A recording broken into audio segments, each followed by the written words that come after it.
jërëjëf ñu ngi leen di nuyuwaat bu baax di am mbégte bu yaatu dalal leen tey ci Eyeafrica TV ci seen programme bi li di Sunu Réew di am ci alal bu jot bu juróom-ñeenti waxtu yu jotee ñu ngi jégalu bu baax ci yéexadoor bi xam ngeen ne njiital NPP moo doon dellusiwaat ci biir réew mi wala sax ci biir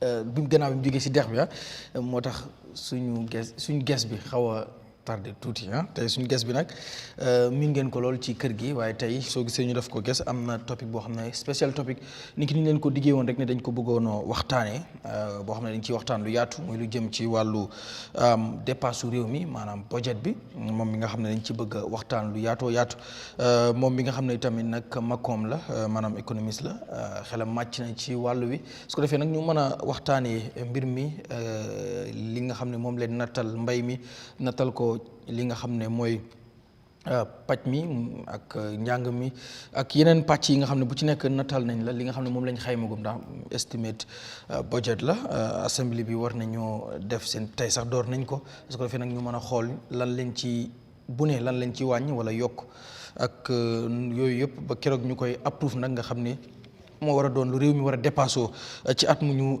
jëm ci ni le yooyu yëpp nañ ci waxtaan bor bi li nga xam ne grant la mooy doon ak loan yi maanaam bor yi ak itam loo xam ne dañ koy jox réew mi tey duñ leen ci topp dara yooyu yëpp nañ ci waxtaan ak fan li nga xam ne itam mooy wàllum galag gi maanaam revenu yooyu yëpp dinañ ci dikk su ko defee rek ma nuyu suñu gan mooy Alhaji Mamadi Kurang moom mi nga xam ne ci fii la bokkoon Sunu Réew panéliste la fi waaye xam nga léegi-léegi xat-xat yi ak yeneen yitte yi moo tax ñëwam bareetul waaye tey ñu bëgg a waxtaanee lii moo tax ñu indi ko def ko suñu special guest ngir ñu mën a waxtaanee su ko defee mu nuyu ko laata may ñëw suñu panéliste yi Doudou Dia mi ngi fii ki nga xam ne mooy Mr Bojang di Abdoulaye Bojang mi ngi fii ak Tobaski Sibi Dieng moom itam mi ngi fi suñu beneen panéliste bi xam naa mi ngi ci yoon moom itam ñaawru koma war ñoo fekk ci kanam Mr Kurang kontaan nañ bu baax amaat la Sunu Réew waaye tey ñu am la ci beneen cap muy as our special guest so am nañ mbégte bu baax am la.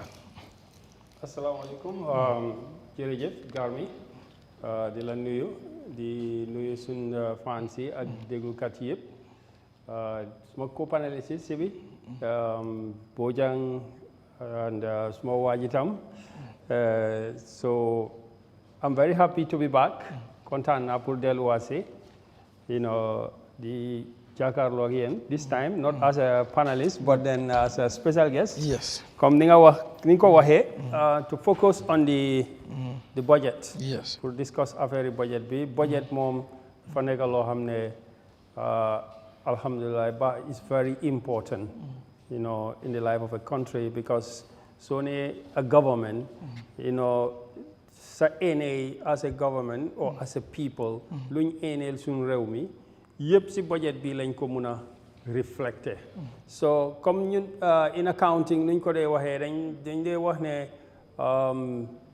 a budget is a plan in numbers dafa mel ni sa pexe moom nga def si ay compte nga teg ko nga ne ko budget pexe yu ñu war a am si at buy ñëw yëpp pexe bu nekk compte bi ñaata la ak xaalis bi fu moo dugga fu moo jógee moo yëfi budget so xam naa experience panelist ñu ngi fii ñoom Doudou Dia and so on and ma bàyyi la nga ubbi programme bi jaajëf mi ngoog yes Mr Sibi waaw auzu billahi mina sheytaani rajim bismillahi rahmaani rahim maa ngi nuyu guest bi Mamadi Kurang di nuyu suma co-panelist yi di nuyu kilifa kër gi all the staffs of Eyeafrica TV di nuyu tamit seetaankat yi nga xam ne de follow programme bi on a weekly basis di wax ne rek auzu billahi mina sheytaani rajim bismillahi rahmaani rahim jaajëf Mr Bojang jërëjëf ñu ngeen nuyu ñëpp sant yàlla jooñu kaata mën a ñëwaat fii di nuyu dalal suñu gan bi Broda Kurang ñu ñuy seetaan and of course Eyeafrica ak ñëpp ñu ngi nuyu Mr Dia suñu broda ak of course Sibi suñu broda di la nuyu yow tamit di woo asalaamaaleykum kontaan nañ del si waat jërëjëf macha allah Mr Dia jërëjëf gan mi sant la gërëm la baax ci dalal bi ñu dalal beneen suñu réew programme jaar foofu rek nuyu mbokki seetaankat yi fu waay mën a ne ñu ngi laa jox sa wàccuwaay soppe programme bi soppe TV bi di dalal suñ gan la du gan waaye tey mooy gan ci li ñoo waxtaanee ki nga xam ne mooy brother Kurang lu bari naw ko lu bari luñ ko déglu di ko toppa di nuyu tam suma naataango yi Mr Bojang Sankaranka nuyu naa ko ziar ko suma brother Tobaski Sibi maa ngi ko ziar moom it di wax rek ne lu ñu waxtaanee lu am solo la ngeen toppañu di ngeen ci am njëriñ lu bari. alright Mr Kurang xam naa yow balaa may ñëw ci yow ak ci budget bi mu bëgg a suma panélistes yi ma am fi benn mbir muy tey National Assembly matter of the day gars yi ñu ngi ko indi woon te ñu bari ñu ngi ci anticiper bëgg see déglu Bojang lan la moo wax ak Durija ak Sibi mooy matter of the day moo nekkoon mbirum Jammeh Seni Jawara honorable Seni Jawara bu Lower Salum moo raise issue boobu wala moo indi that matter of the day wax ne Jammeh ñëwam bi national security threat la mu wax ne government bi dañ war a act ci mbir moom noonu te waruñ koo jël lightly dafa ñu war cee def matukaay yu ñu ci war a def yëpp ndax 22 years of dictatorship ak fu réew mi jaar ci victimes yi ak yu mel noonu yëpp Jammeh bu war a nekk di comment di wax yu bari yoo xam ne mu ngi koy wax dafa jàpp ne ba tey mi ngi xolliwaat góomu victimes yi mu ngi ñaawal victimes yi yooyu yëpp wax na ko ci Alhaji Mbow lo bu Upper Salum tamit feelu ko ci wàllu boobu ba ñëw sax ñëw kóot ci yenn wax immunity yi nga xam ne ex président yi dañ koy am waaye am na foo xam ne tamit wax na ko ci constitution bi ne immunity yooyu noonu nekkul loo xam ne dafa war a tax crime yu président yooyu def wala ex président def dafa war a kenn waru koo prosecute wala kenn waru koo topp ba loolu da wax na taxawaay bi ci National Assembly yi war a def tey comme wax ji nu mu ci nu ko nit ñi di waxee waaye mbir mi dem na tey ba ci National Assembly bi bañ def ko matter of the day wax ci ñu ngi novembre ba tey yaa ngi dégg rumors ay léegi 28 novembre la Jammeh war a ñëw ku nekk ak lu mooy wax ordinary citizen di seen gis-gis legal minded people yi niñ koy gisee tey loo mekk si wax ci yow noo koy jàngatee ni ngay wax waxi national security threat ak yu mel noonu yow ban jàngat nga ciy def ci wàllu boobu noonu. jërëjëf gan pencum ndawi réew mi di parlement suñ ci waxee dañ ci war a wax suñ waxu dañ ci war a wax ngir bànqaas lañ ci nguur bi ñoom nit ñi lañ fa nekkal kaaraange nag lu ñëpp bokk la surtout kaaraange réew ñëpp a ko soxla soo waxee national security threat national réew mi lañ wax dajal réew mi fépp nga ne security mooy kaaraange liñ ci gën a jublu mooy ci biir réew mi fii ci biti doo ko mun a tànxamlu wala nga dumóoyu ko comme lu ñoo wax rek soo bëriwul ñu bëri daanu sa kaw lu bari jóge ci biti dafa ñëw isi loraange waaye naka la réew mi di nekkee ci kaaraange threat mooy xooxatal loo xam ne nit ñi ñu ngi see tiit ndax loolu am na waaw mu ngee am ñi nga xam ne ñoo yor wàllu security ñoom ñoo ñu mun a teete ci bunta boobu parce que li ñoo dégga ak nit ñi ni ñoo réacté ak li xew ak fi mu tollu nit ñi ñoom ñooy mun a analyse déglu ay kaddu seet réaction si nit ñi ni ñoo jëflanteel ñu mun ñoo advice ne lii national security threat la parce que ñoom seen xam-xam màcc na ci fànna yooyu am nañ ci expérience léegi am na kaddu yoo xam ne ndax fii lañ ko njëkk a waxee déedéet xëy na amoon na ci yenn réew lan la juróon bi nga xam ne façon réew yooyu biñ ko waxee wala ki ko jiite bi mu fa waxee lan la leen isil nit ñi naka lañ dëkkee woon yooyu yëpp nga dee seet nga assess ko nga mun a analyse xam la xew man su ma gis-gis threat mu ngi ci ngir lu nekk dafa am yoon lu tax ma ne threat mu ngi ci mooy réaction yi ñoo gis man saa yu nekk ma ngi ci TikTok bi dañ koo def waxtaan di ci yaatal ñenn ñi kàddu yu ñoo wax du kàddu boo xam ne dañ see séentu luy saxal jaama ay su ñëwee ragaluñ dara dañoo jaay suñ bakken dañ koo dem jëli dafa def nangam dégg la ñenn ñi seen xalaat la ñoo wax waaye keneen su déggee kàddu yooyu du ci xalaat jàmma du am dal ay tiitaange la moo nekk gis nañ ñu dem def setal fi nga xam ne mooy Kanilaay ñu rafetlu ko lu baax la waaye gannaaw loolu am nañ meeting dégg nañ fa ay kaddu yi nga xam ne yaa ngi oo green youth si yëpp su ñëwee dañoo dem ci airport bi jaral na ñuy jaay suñ bakken loolu dama gëm ne ku doon kilifa wala ñu jiital la yenn façon wax doo ko wax li gënoon a rafet am na neneen nuñ ko waxee pour dalal xel yi waaye ci yenn kaddu yu ñoo dégga loo xam ne mooy wóor pour man soo ma laajee lu nguur war a seetaat la ñun réew mi jàmm lañ bëgga ak ku fi munti ne His Excellency président Adama Barrow la beneen président mooy ñëw réew mi réewi jaama la loolu la ñëpp war a ñaan saxal ko képp a kuy wax yenn kàddu war nañoo waxtaan ak moom parce que kenn xamagut lan mooy xew ëllëg soo yenn kàddu yi bul di nangu kàddu di la jiitu mu doon loo xam ne ëllëg su mbir rafetee yow soo génnee naka ngay mel ngir cofeel ñu bari bugga nañ ko ñu bari jox nañ ko cër nekkut ku tuuti ak ñu bari fuñ koo nata nekkut ku tuuti ku jiite réew ci fukki at ak ñaar kooku nga xam ne war naa bari ay soppe bari nañu ko gom am na ñoom ne ba ëllëg moom lañ gom kenn mënut a dindi loolu ci moom kon loolu of course ay nit suñu wax ne su ñëwee ku ko arrest ñun tam dañ ñoo arrestaale loolu dafa jur leneen waaye ndax su ñëwee dañ koo arrest kenn mënu la cee wax lu leer déggawuñ ko ci nguur ñoom ñoo am doole déggu ñoom ñu wax waxi arrest liñ génnee si press release yaakaar naa liir nañ ko en tant que réew war nañ ko mën a waxtaane waaye nañ rafetal kàddu yi te bañ di xooxatal nit ñi. ok ndax foog nga ne kon government ni Adama Barrow am na lu mu war lu mu xam lu mu waxul askan wi ndax foog nga ne tamit mbirum Jammeh ex président la jiite na réew mi ak lu mën a xew jiite na réew mi ñaar fukki at ak ñaar dañu war a xam dara ci demam gi war koo nëbbu askan wi. ndaxte yaa ngi ni nga koy waxee ñu bari ñu ngi ci yéey yàbbi ñi xam ñi xamut ku ne ak ni mu ciy waxee ndax government bu fekkee am na lu mu ci war a xam mbirum Jammeh lu ñu war a nëbbu askan wi la. yaakaaruma ne dinañ xam dara ñu nëbba ko wala ñu toog ci. parce que lu mu yàgga dina feeñ. en bépp nguur da ngaa bañ ëllëg li nga denca ñu ñëw siiwal ko dina tax nit ñi di la ñaaka wóolu dina tax ëllëg lu bari soo ko waxatee sa kàddu ñu bari duñ ko fulal. man awma gom-gom boobu.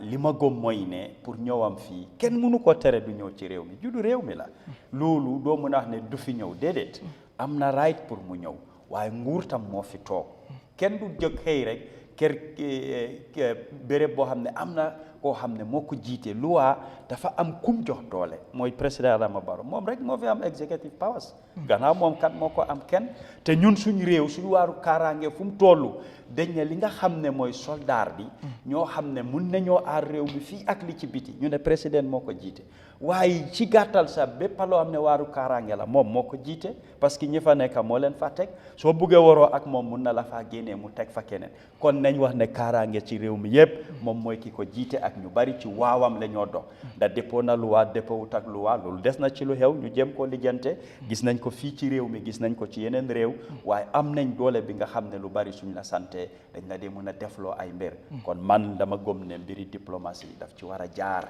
affaire yi warta nekk doole war a forcé waaye nguur bi su yégee dara dafa war a génn wax ak doomi réew mi lim ci yég su dee loo xam ne lu mu war a fesal la pour mu génn te man dama gëm ne mbir mi war nañ koo doo saafaral ko parce que am na ñum tiital kenn du wax ne kenn tiitul wala amul kenn ku ragal wala leneen déedéet ngir ñeen nañ yow mun nga koo ñaakaa jàppee dara am na ñu gëm sax ne du ñëw ñeneen ñu ne dara du xew waaye keneen gëm na leneen comme lu ñëpp bokka la nguur daf si am cër bu mag parce que moom responsabilité lam la pour gis ne jàmm ak dal dina am ci réew mi en loolu dafa nekk loo xam ne léppalum laaj dañ ko war a jox comme luñ la wax ne la there is no price for peace pour jàmm mu am amut njëg léppalum laaj dañ ko war a def dañ ko war a dox war nañ koo wax pour gis ne loolu ñu saxal ko. léegi lan nga foog moo war a nekk taxawaayu National Assembly bi ginnaaw tey wi ñu defee mbir mi matter of the day waxtaan ci ku ci ne intervention yi bari na different naams wax bi yëpp ñu ci bari ñi ngi wax di dal ci kaw Jammeh ak yu mel noonu but lan nga foog moo war a doon taxawaay bi dëgg. waaw pour man National Assembly def nañ lu leen war moo tax wax naa ko si njëlbeen ne suñ waree dañ war a wax suñ waxut dañ war a wax waaye am na. waaye ginnaaw wax bi. waaw am na mbooloo bi fa nekk select committee bi nga xam ne ñoom ñooy saytu wàllu kaaraange am nañ ci yëngatu pour man nañ tànna ci committee boobu ñu jóg gise ak nguur bi ñu mun a toog waxtaan ak ñoom ñu xam lan la nguur bi xam. lan la xam Sinim Ndiaye mooy chairperson bi. waaw. ak loo xam ne nguur fan la toogee bu ko jaree ñoom nañ jokkoo nañ jaar ci ay kilifa jokkoo ñu mun a am yool sax pour dem Équatorial Guinée ngir moom tam dafa am ñu ko fa teg laaxa ko fa ñu di egg ci ñooñu tam waxtaan ak ñoom léegi li ñoo wax lu bari si lu ñoo sukkandekoo mooy that joint declaration loolu ñi ko doxoon AU ECOWAS la ak ñi nga xam ne ñooy UN waaye si jamono bii ñuy wax nii soo demee ci UN seen website bi declaration boobu nekkatu fa nga dem ECOWAS seen website bi déclaration boobu nekku fa EU bi waaw yow gisoon nga ko man gis naa ko lan moo ci nekkoon ba démba laa ko mujjee seet soo demee fu mu nekk EU seen website bi mu ngi fa ba tey li ci nekk point number 1 bi li ñoo jéem a jàngal mooy ne maanaam comme impasse amoon na ci réew mi fii dafa amoon ay kilifa yu jóg ñëw dox si ko en kilifa yooyu dañ leen tudda mooy kan Ellen Johnson Sirleaf moom moo nekkoon di ECOWAS chair ci jamono boobu jiite woon réew yi Liberia Buhari ndem ci yàlla moom mi jiite woon Nigeria moom tam jógoon na John Mahama jamono boobu nekkutoon président sax former président la woon ak Sierra Leone seen président bi ñeneent yi ñoo jógoon ñëw fii pour waxtaan ñu ne gannaaw moom waxtaan am na ci diggante bi ay mbir yoo xam ne teg nañ ko boobu mooy ñaareeli point bi ñi ko dox mooy ñan AU ECOWAS ak UN si njiitali Mohamed Ibn Chambers moom mi nekkoon secretary general UN ci jamono boobu moom moo ñëwoon dox ko ne ñeneen ñi ko seede mooy former président bu Guinée Conakry di Alpha Condé ak former président bu Mauritanie mooy Abdul Aziz moom tam ñëwoon ñii ñëpp seen tur yi dañ ko mention ci li nga xam ne mooy that declaration te 14 points la maanaam 14 bunta yoo xam ne nangutoo daf ci am bokk na ci yooyu mooy ne dafa génn réew mi mu dem waaye su demee ba juróom benn weer war naa mun a dellu si waat en ci yooyu wax nañ ne léppaloom ne ci moom la bokka ci pateem ci njobootam ci ay alelam war nañ koo mun a sàmm ba duñ ko laal en bokk na ci loolu loo xam ne comme yelleefi doomi aadama wala nit ki li nga xam ne mooy axam raytam comme ci international community bi luñ ràññaatle loolu war nañ ko koo jox moom tam ñu jox ko cër boobu ñu cëral ko loolu yii yëpp ñu ngi ko lim ci nangutoo bi ci li nga xam ne mooy 14 points yooyu gaay d'accord waaye ending bi loolu mu ngi amoon 21st of January 2017 si la nangutoo boobu am. so amoon na ay comme signature wala. signature nekku fa man yi ma bi nekkoon UN seen website bi gisoon naa ko jamono bu ba around 2020 mu ngi fa woon waaye signature nekku fa. ECOWAS seen website bi fa nekkatam gis naa ko amul signature bu AU bi soo fa duggee léegi di nga ko fa fekka ñoom 23 January 2017 si la ko AU def seen website ñoom ba tey dindi wuñ ko démba rek laa ko seet ma fekk ko fa waaw waaye signature nekku fa xam nga nit ñi luñ xamut mooy declaration ak agreement du benn du agreement declaration la and declaration da nga ko dee mun a def ci gaaral kàddu wala nga binda maanaam ay nangutoo la loolu dafa utee ak agreement li ko waral maanaam mooy tolof moo amoon ci réew mi mooy jamono impasse bi en dañ gisoon ne mun naa jur fitna ci réew mi moo tax ñoom ñu jóg dox tànka yooyu pour luy saxal jàmma loolu moo leen ekkati woon waaye nit ñi dañ bugg a jaawaale li nga xam ne mooy declaration ak agreement te declaration boobu Gambia government involve wuñ ci gàttal am na ñu bari ñuy wax ñu ngi ko doon waxtaanee Halifa Sallah moo ko sign turam nekku fa doo mun a sign loo xam ne sa tur nekku fa en yow biñ ko waxtaanee fekkewloo ko ndax ngay ñëwee jox nit kayit rek ne ko signal mu sign loolu xel nangu ko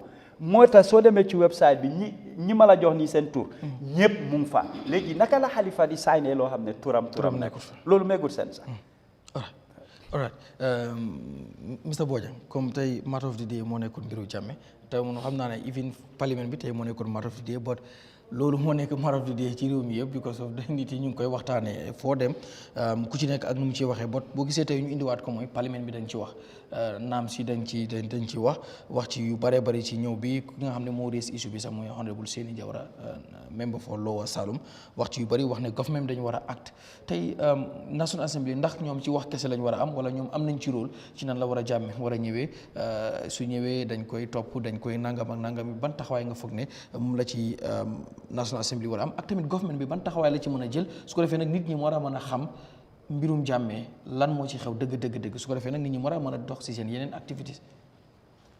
jërëjëf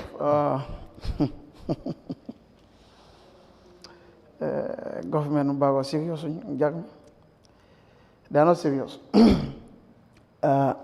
specifically ban threat lañ indicate ne boobu am na specifically assembly ñu ne ban traite wala ku asi Jawara ban traite la war boobu la Jammeh pose ban traite specifically dafa war rek c'est traite parce que ñu wax ne Jammeh ñëwaat bi mu bëgg a ñëw Jawara nu mu ñëwee ni jàmm ni doxalee du noonu la Jawara doon doxalee ba noppi Jammeh yaa ngi dégg comments yi nga xam ne supporters am ñu ngi koy wax bu ñëwee buñ koy arrêté tamit dañ ñooy jàppale duñ nangu kenn arrêté ko duñ nangam soo wax yooyu noonu ñu jàpp ne ak Jammeh nekkoon fii 22 years ak nu mu demee so loolu tamit bokk na ci lu tax ñu jàpp ne so threat la basically there is no specific threat bu mu indicate because fu dem ba saabali ak ñeneen ñi wane dañoo tuug suñu traite loolu gaa ñu ne du traite su support a Jammeh ne ñu suñu ñemee ñu duñ jar nañu dee loolu traite la how does that ndax situation yi benn la tamit.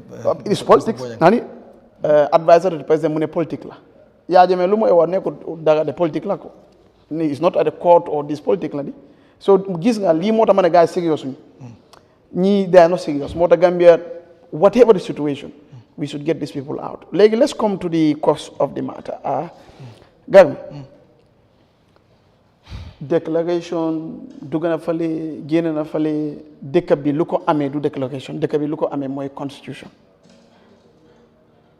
dëkk bi UN ameewu dëkk bi de ECOWAS ameewu dëkk bi AU ameewu dëkk bi lu amee dëkk bi mooy according to section 5 of the constitution the supreme law of this land is the constitution section 4 yes section 4 then section 5 minus a citizen su gisee ne nguur dafa bàyyi loi mu yóbbu ko court wala nit dafa bëgg a yaa loi mu yóbbu ko court loolu yëpp it means ñuy debate si lii yëpp dem na ñëw na si loi lañ ko war a tënk loi fan loi Gambia mooy di constitution 1997 te constitution boobu lu mu wax mooy foog naa 69 bi jox na immunity to the president ex-president te it means, especially for other crimes, you cannot even, no court can entertain.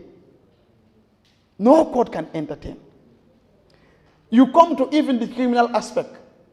Lawyer, while lawyer, you know. Parliament, mo wara simeku Yahya Jammeh amna malan buñ ko jox ak mbaxana buñ ko jox. Loi moko ko jox.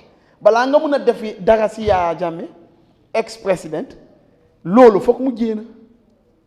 te kan moo war a jéene loolu du Mamadi Kurang du Bojang du Dudu Jah du Sibi parlement moo ko war a jéene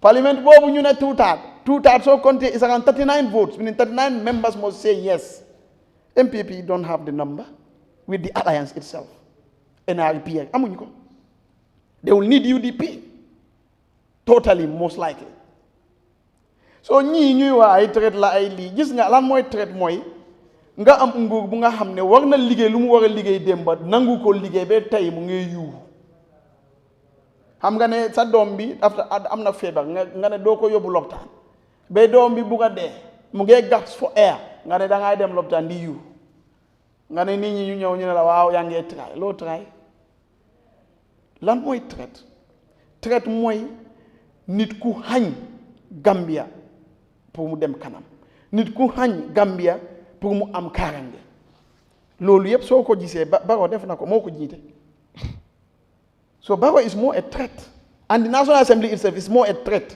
than Jammeh because lu war a jeexal Jammeh National Assembly moo ko amee lu tax defuñ ko ba tey ñu ngi lan what are you talking about Jammeh is Jammeh today and it's difficult to touch because of the parliament. You see, when I sit here, I don't sit to support. I sit here to give my best analysis. So, National Assembly is the biggest threat and the presidency because ñoo wara doxal lu ñu wara doxal pour dëkk bi mun a aaga fu mu war a aaga lii yëpp dootuñ ko am ñu ne duñ ko def ngir daf leen favor. The victims from reports dañu soxla ñaa xam 205 million lañ soxla to compensate the victims. Jammeh's assets yëpp loolu yëpp mënoon nañ si am juróomi téeméer victims yooyu noonu ba léegi amuñ compensation comme niñ ko war a amee xaalis bi fan la dugga kii loolu la doon wax kan moo ko jiite nguuru président Barrow moomu seeni ku mooy support who is the biggest threat here? You got the powers to use the constitutional mechanisms, the policy frameworks to change, to stop all these things. You refused. Now you are saying it's a threat. Yes, you can say that to those people that don't understand. Barrow tesa suwa kesa. Ken munu entertain case am si court based on loi bu ñu amé tedu. Légui nak ñu ne nanguto wala declaration or whatever bu ECOWAS def in the first place UN ECOWAS AU li nga xamné lolu kaddu keng la why should it be on their website? Mr. Jah mu ne mom gis na ko fa man de gis na ko fa waaye mu ne moom yëg na ne sax loolu nekkaatut fa et kaddu kayang why is a world governing body or world government I call the UN having such kaddu kayang on their website? kaddu keng du loolu moo fi jëlee Jammeh déedéet comme pour nii ñu foog ne loolu kaddu keng la comme loolu doo suñ carry weight then UN is complicit ECOWAS is complicit because boo amee kaddu bu nga xam ne yow nit ñi dañ foog ne keng la waaye UN mu ngi ko publish AU mu ngi ko am si website ECOWAS mu ngi ko am si website sorry AU loolu duñu ko mën a téye comme kaddu ngelaw la because kaddu yooyu noonu ñoo tax Jammeh jógee fii jaama boobu am te si kaddu yooyu noonu gis nañ ne ñu ne property sam war nañ ko protect waaye gis nañ property sam dañ ko jaay yéene yaa ma 5000 ay 400 yëpp bagage Jammeh mu am na this is what people are saying so da nga gis ne ñii they are not serious Gambia no ñu Barrow man serious parliament man serious that's the truth it's difficult but that's the truth there are brothers there because ñooñu xam nañ loi bi lan la wax ak lan moo war a am ñooñu ñoo waroon a in fact extend an olive branch to President Jammeh ne waaw dañu bëgg nga dellu si waat si réew mi wala ñu initiate because agreement bi declaration bi or whatever you call it mu ne 6 months today is 9 years yow did you initiate can they come and tell us that parliament initiate na pour mun a xam pour lii bu mu aaga fi because dina dem ba time bu nga xam ne Jammeh dafa bëgg a ñëwaat kon what mechanism have they put in place balaa loolu am so suñ defut any mechanism it means they are the jokers because yow xam nga lii war na am te am nga doole defuloo dara ba time bi jot nga commencé di waaye kayan you are wasting people's time trying to change the narrative when we know what we know a correct government a correct parliament effective parliament with foresight would have taken measures mechanisms to gis ne Yahya Jammeh anytime su waree ñëw dina mën a ñëw fekke wax sa du bëri in the interest of the public, in the interest of our constitution. Why didn't they do that? Now Jammeh said, I want to come back on, which is his right. Because doomi réew la te loi bi ne kenn mënu ko laal soo leen ko bëggee laal parlement moo war a dem 39 votes MP 39 wax ko si olof ñi dégga ñoo war a nangu ne waaw former président bi war nañ ko laal si loi koy arrest ku am immunity loo koy dox. These MPs need to know their role. Ay way yi ni bañuñ Jammeh wu ñun waaw ñu nekk mënuñ ko try de man wax naa fii we are not talking against any victim or so ku nga xam ne saafu nga loi daf la sola it's not a problem waaye nag foog nga teg ko si yoon te loi bi lu mu wax mooy président bu nga xam ne mus nga saaf fii su ne benn fan la sax nekkul loi mënu laa laal déedéet waxuñ loolu waaye foog mu ànd ak loi te loi am na lu mu wax Yahya Jammeh doo ko mun a arrest nii because am na immunity te su demee sax even crimes against humanity foog mu dem si parlement génnee immunity bu mu am loi yi loolu la ñu wax ñu jàngal loolu noonu suñu ñu tam si kisi bi loolu la woone te loolu kan moo ko war a def te du parlement bi ak président bi léegi nag yaa xam nga ne béy mai la mooy commencé da nga war a def sa clearing ak everything def loolu yëpp ba last minute so the biggest threat to this country is the parliament and the presidency for not doing what they should do to make sure we are protected. Yow da nga xam ne da ngaa dem ak Russia you know it 10 years ago nga ne doo jënda ngaanaay ba ëllëg mooy woo bi nga ne da ngaa dem uti ngaanaay Russia is a threat. You are the threat for not taking the action you need to take legally. lan la parlement war a def yow si mbiru Jammeh. Parlement lu mu war a def yàgg na. mooy lan. if really ñu ne loi la ñooy topp am na lu nekk si loi lu nga xam ne mu ne doo mën a laal ex president. What work yow bu nga dégg parliament have initiated regarding that? No.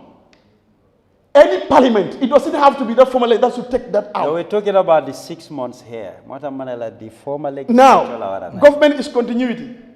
Parliament bale su defut bii lan lañ def bale defut bii tamit defut. su da nga jàpp ne comme. they are the threat. because loi yu nekk si dëkk bi ñu nga xam ne féegawul askan ak féegawul kaaraange yi ñoo ko war a liggéeyuñ ko soo suñ ko liggéeyul ba tey ñu ngi wax ñun duñ mën a déglu because ñooñu xam nañ ne lu ñu war a def war nañ ko def defuñ ko but this point in time te ba nga wala anyone ku dem ku arrest for example Jammeh su ñëwee which I don't even is illegal doo mën a arrest Jammeh ban loi moo ne war nga arrest Jammeh lan la def waaw ma ne lu mu def after presidency waaye during his presidency am na some protection so foog nga dem nga simi yooyu noonu nga toppa yépp lu mu war a topp nga mun a teg sa law si Jammeh si loi yi Gambia. The same thing is going to happen to Barrow su wàccee fii sax loi boobu moo fa ne for him. So ñun lu ñu nekk di wax mooy and as much as Jammeh am na ñu ko accuse and so on and man dama ko dee wax 22 years you cannot say that you don't harm somebody. It's not possible. Gary, you cannot say all the time I have come to Eyeafrica, man, I did not hurt anyone. That's human nature. So man duma mun na téye suma bopp above that to ne waaw man musuma def dara déedéet waaye damaa jégalu am na li ma dee def yëg na loolu baale leen ma sometimes yëguma ko loolu is normal man wax naa ne in my own opinion from a human perspective the APRC and Jammeh should have apologized, not confirming that we did this, no, but you have been there for 22 years, things happen, sometimes you don't even know. That's normal in our society. Man, I have said that. I'm not against anything. While I can explain more specifically on this parliament, actually presidency, they are not serious. Because lu ñu war a def defuñ ko. Lii suñu toog affaire lu waasa mënoon nañ liggante naka lañ koy waxee on diplomatic channels back door ñu liggante ba doomu dëkk sa Jammeh mu ngi wax wala di wax yéen yi. yaa waaye Jammeh tamit foog nga ne kàddu yu muy yëkkati every now and then audio fii wax fële loolu tamit lu jaadu la as ex président ak nu nga génnee ci réew mi xam nga nu mu fi génnee ngay wax every time as an ex président ndax loolu itam lu jaadu la. ban lu waa moo ne ex président warut a wax. ak ban temps non moo tax ma ne la ak nu mu fi génnee. yaa Jammeh nga Jammeh génnewul fi rek comme waaye ak na am na nu mu fi génnee. good gis nga d'accord naa si li nga nekk di wax.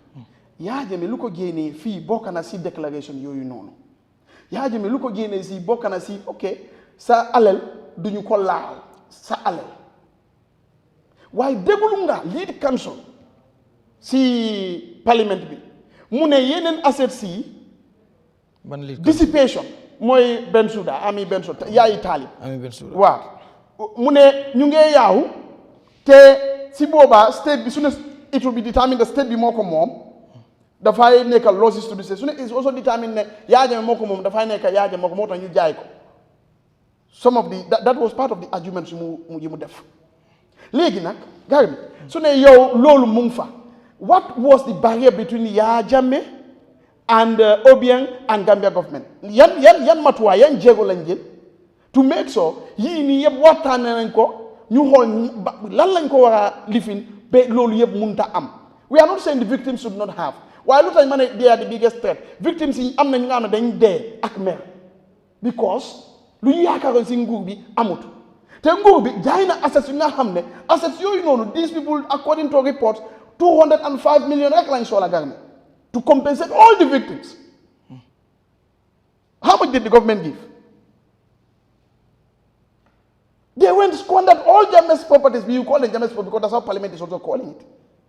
So up to now, sir, lu ñu ne gis mooy ñu ne Jammeh moo ko moom waaye ñoo ñu ngi wax ne de Jammeh moomu ko waaye ñoo says even their public records Jammeh's assets. You see how ironical that is? Man how man that guy intelligent yow nga ne Jammeh moomu ko waaye léeg-léeg nga ne Jammeh's assets.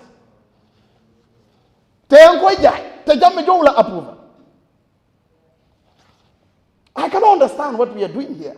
No, say the cost. The cost don't give you approval. Yes.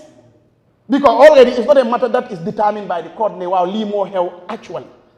So Gary more than money, these are the threats. Because what I mean, give one not dog, boom, Mr. Kurang, boom, bang a day, Muhammad to day, Mune, okay, Loptan be an amulen garabluta. Te more one of the garab for noon. So no serious. Again, so you state house, it will take us 10 years or more. Ask security experts. Because you cannot protect the president if you don't have intelligence. Sooner there can be amna bunker. If we have missiles in Kenya, president from one of them, Senegalese soldiers have nine. We are neighbors to Senegal. Is that not a threat? You also following another president. Most likely you have to change that bunker. Now the best security for me is good governance. That is it. I accept. It but doesn't matter good, how many bunkers you have. I agree, Mr. Kurang. But you know my argument is, even with good governance, you still have a threat of people attacking you for their own interests. Yeah. But what I'm trying to explain is, moi, do muna jox karange president deka su ne amulo information ak xam fi su tangé fa la wara daw fofu su tangé fa la wara jina ak yan fetal lañ am ak fa lañ nekk te ñun ñu amee loolu noonu. How would you know that they don't have the intelligence? What? That they don't have the correct intelligence. Would you know that? Who don't have the correct intelligence? You, the state. Yes. Are you saying that they don't have the No, intelligence? I didn't say that. I say Okay. the coming or the still existence up to this moment of foreign forces in our state house is in itself a big national security threat. Yeah. Because ñooñu duñu mun a jox kaaraange président bi suñu xamul ñun suñu bunka fu mu nekk if you have a bunker. Suñu weapon yu war a wàccee fetali living peleen yi duñu foog ñu xam fan lañ nekk ak foog ñu contrôle ko te ñooñu daa our next door neighbor tey nee na see bi su tasee te ñu am président mu nga xam ne dafa dof Sénégal. Yeah, I mean, that's... Is that not a threat? What is Parliament doing about that? I've got the circumstances. Allow me, don't come No, to... I'm just saying that is a premise you make, that the Senegalese are here. And we know, if Jammeh had left peacefully, there wouldn't have been any foreign intervention. Now, if Jammeh had left as he has left, and still, yeah. you have that threat, don't you think it's because that government is lackadaisical to bring in the right laws, the right policies, to make sure whatever remnant of Jammeh, yes, I in believe, the army, for example, I believe, in the immigration, in the education sector, is dealt with. I believe they refuse to do that. I believe and you are saying that Jammeh is a threat when you are the threat. I believe that the transformation agenda, right, has a problem. They squandered it. And I think it has failed, right? And because of that, we have this security situation, It's still right? It's still ongoing. It's still ongoing, but it's gone off track. It's gone off track. No. The transition agenda. No, what I'm saying, the transition agenda, has got steps, and you have to follow steps. Understand? Yeah. You cannot make 5 before 1 and 2, 3 and 4. Exactly. And one of the first steps was for there to be a security sector reform. And security sector reform, the laajte investment. Understand? Now we're talking about the budget. Do you know how much was given? Can you tell me how much was given for that? Yeah. Do you know how much? It is not Gambian. Amanje kodi kuti. Amanje kodi kuti. Kodo Kenya. Kodo ditale. A Kenya. It's the application of the money. Ask people or people that are there how much is given. We're talking about 7 something billion something given to security sector reform. And I cannot confirm the number because I read it actually, it's not here. Okay. But I can tell you it's around the savings. All right? That is given if you convert it to Gambian dollars. Yes.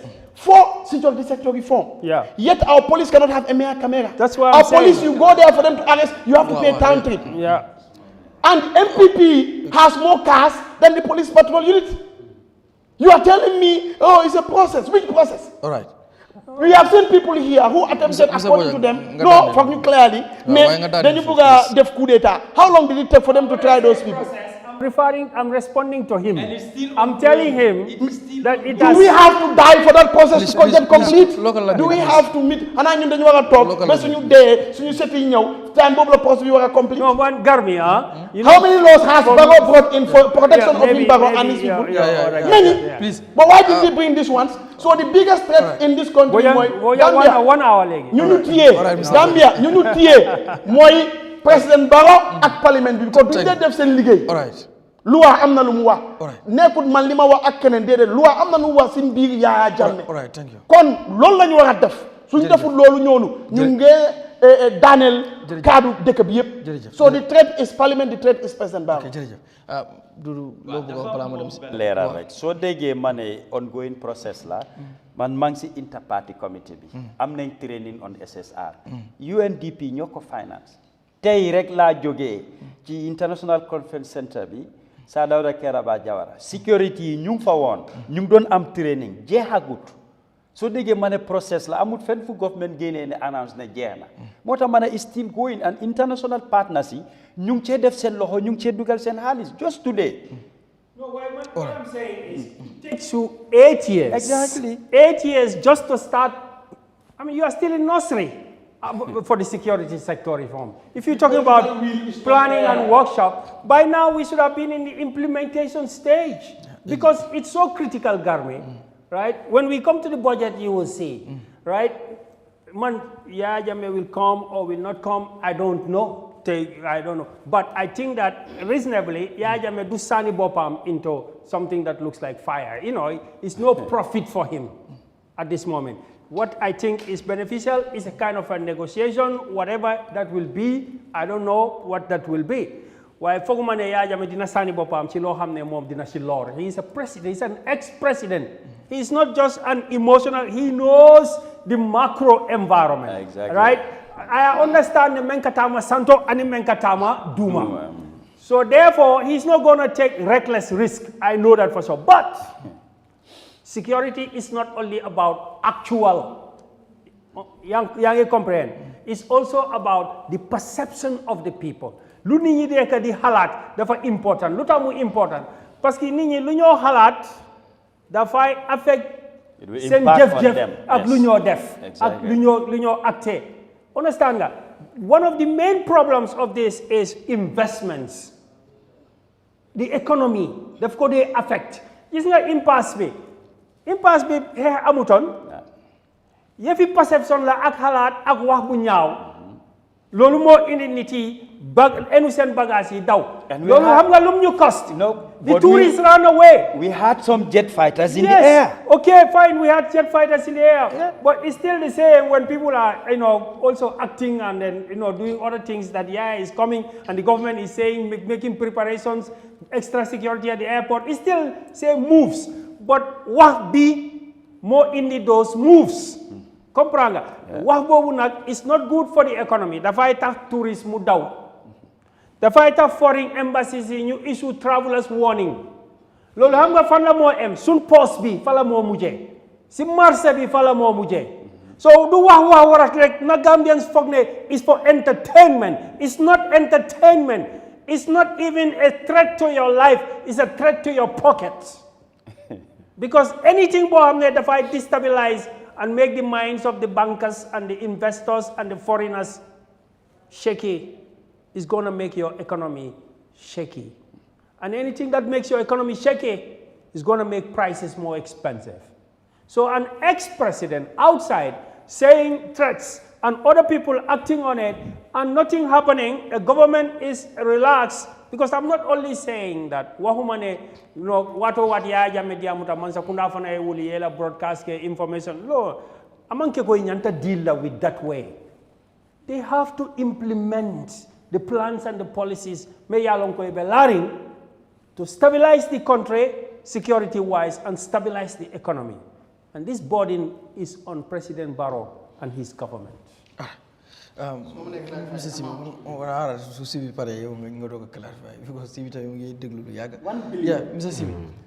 yow lan mooy sa gis-gis ci mbirum Jammeh tey National Assembly moom lañ defoon matter of the day wax nañ ci yu bare bari yow ban jàngat nga ci def. waaw xam naa man dinaa si wax si ñaari fànn benn bi dafa nekk dëgga Yahya Jammeh ñun ñëpp xam nañ ne Gambian la benn ñaareel bi jiite na réew mi for over 22 years te man suma gis-gisi boppa am na right pour delluwaat back to Gambia fii la juddoo fii la yoroo ba pare ñun la doon saa for over 22 years amaana comme niñ ko waxkatee waxee réew dañ ko am pencoo duñ ko paccoo Yahya Jammeh soo seetee loi bi comme ni ko waxkat bi waxee ni ko Bojang waxee ne constitution yi 1997 bi daf ko jox immunity te président boo xam ne dañ ko jox immunity man foog naa ne parliament Adama Barrow pass na fii loi pour moom own interest am bi mu buggee yokkaat su waree nekkaan ex président su waree jeexal ba war a dem toog këram gis nañ ko fi mu yokka ba yokk si ay toogakat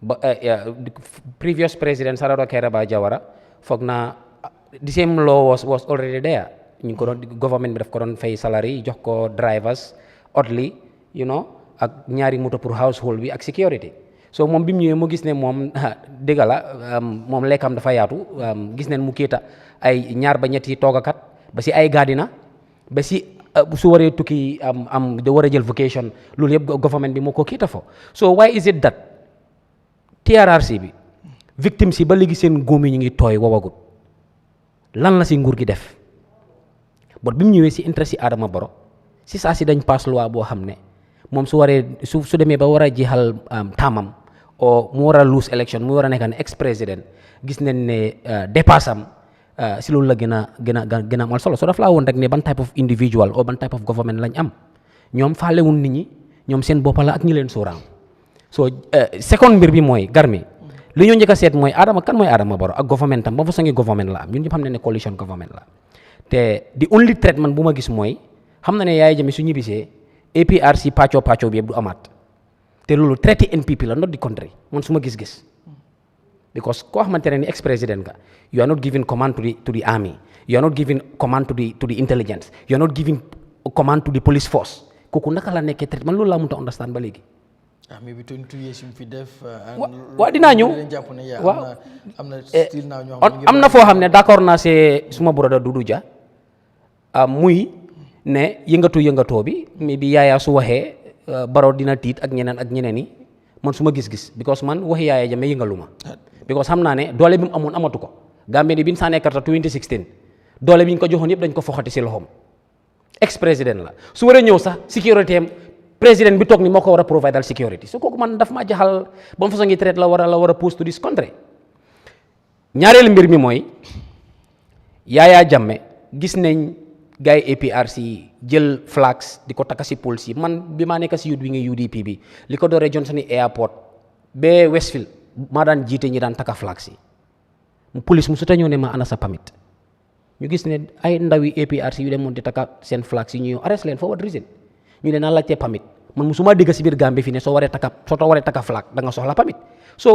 ñan ñooy traite si is it those peaceful Gambian yoo xam ne amuñ gon solu uniforme ay flag lan yore ak binding waaye ak escalé so am Garmi gis nga woy buy ko pagal kenn du ko woy si tefes ñun ñëpp xam nañ ne Yahya Jammeh suñ waree wax dëgg rek nekkut kuy joxe command to the army or the police you get it or the security fraternity so kooku suy war a nekk ak threat yow a service force of over 15,000 uniform men yoo xam ne dañoo report duty every day kooku naka la moo mën a nekkee threat to those people o ñun Gambien yi ñetteelu mbir mi mooy Garmi gis nañ fi apartheid li xew South Africa ñun ñëpp gis nañ ko li xew Rwanda ñun ñëpp gis nañ ko te dëkka dañ koo pencoo su ma ne dañ koo pencoo amaana Yahya Jammeh président la woon comme ni ko broda waxee def na fi 22 years duñ mën a wax ne amut ñum tooñ o amut ñum jaay doole bot loolu dañoo dem si court si ñu mën a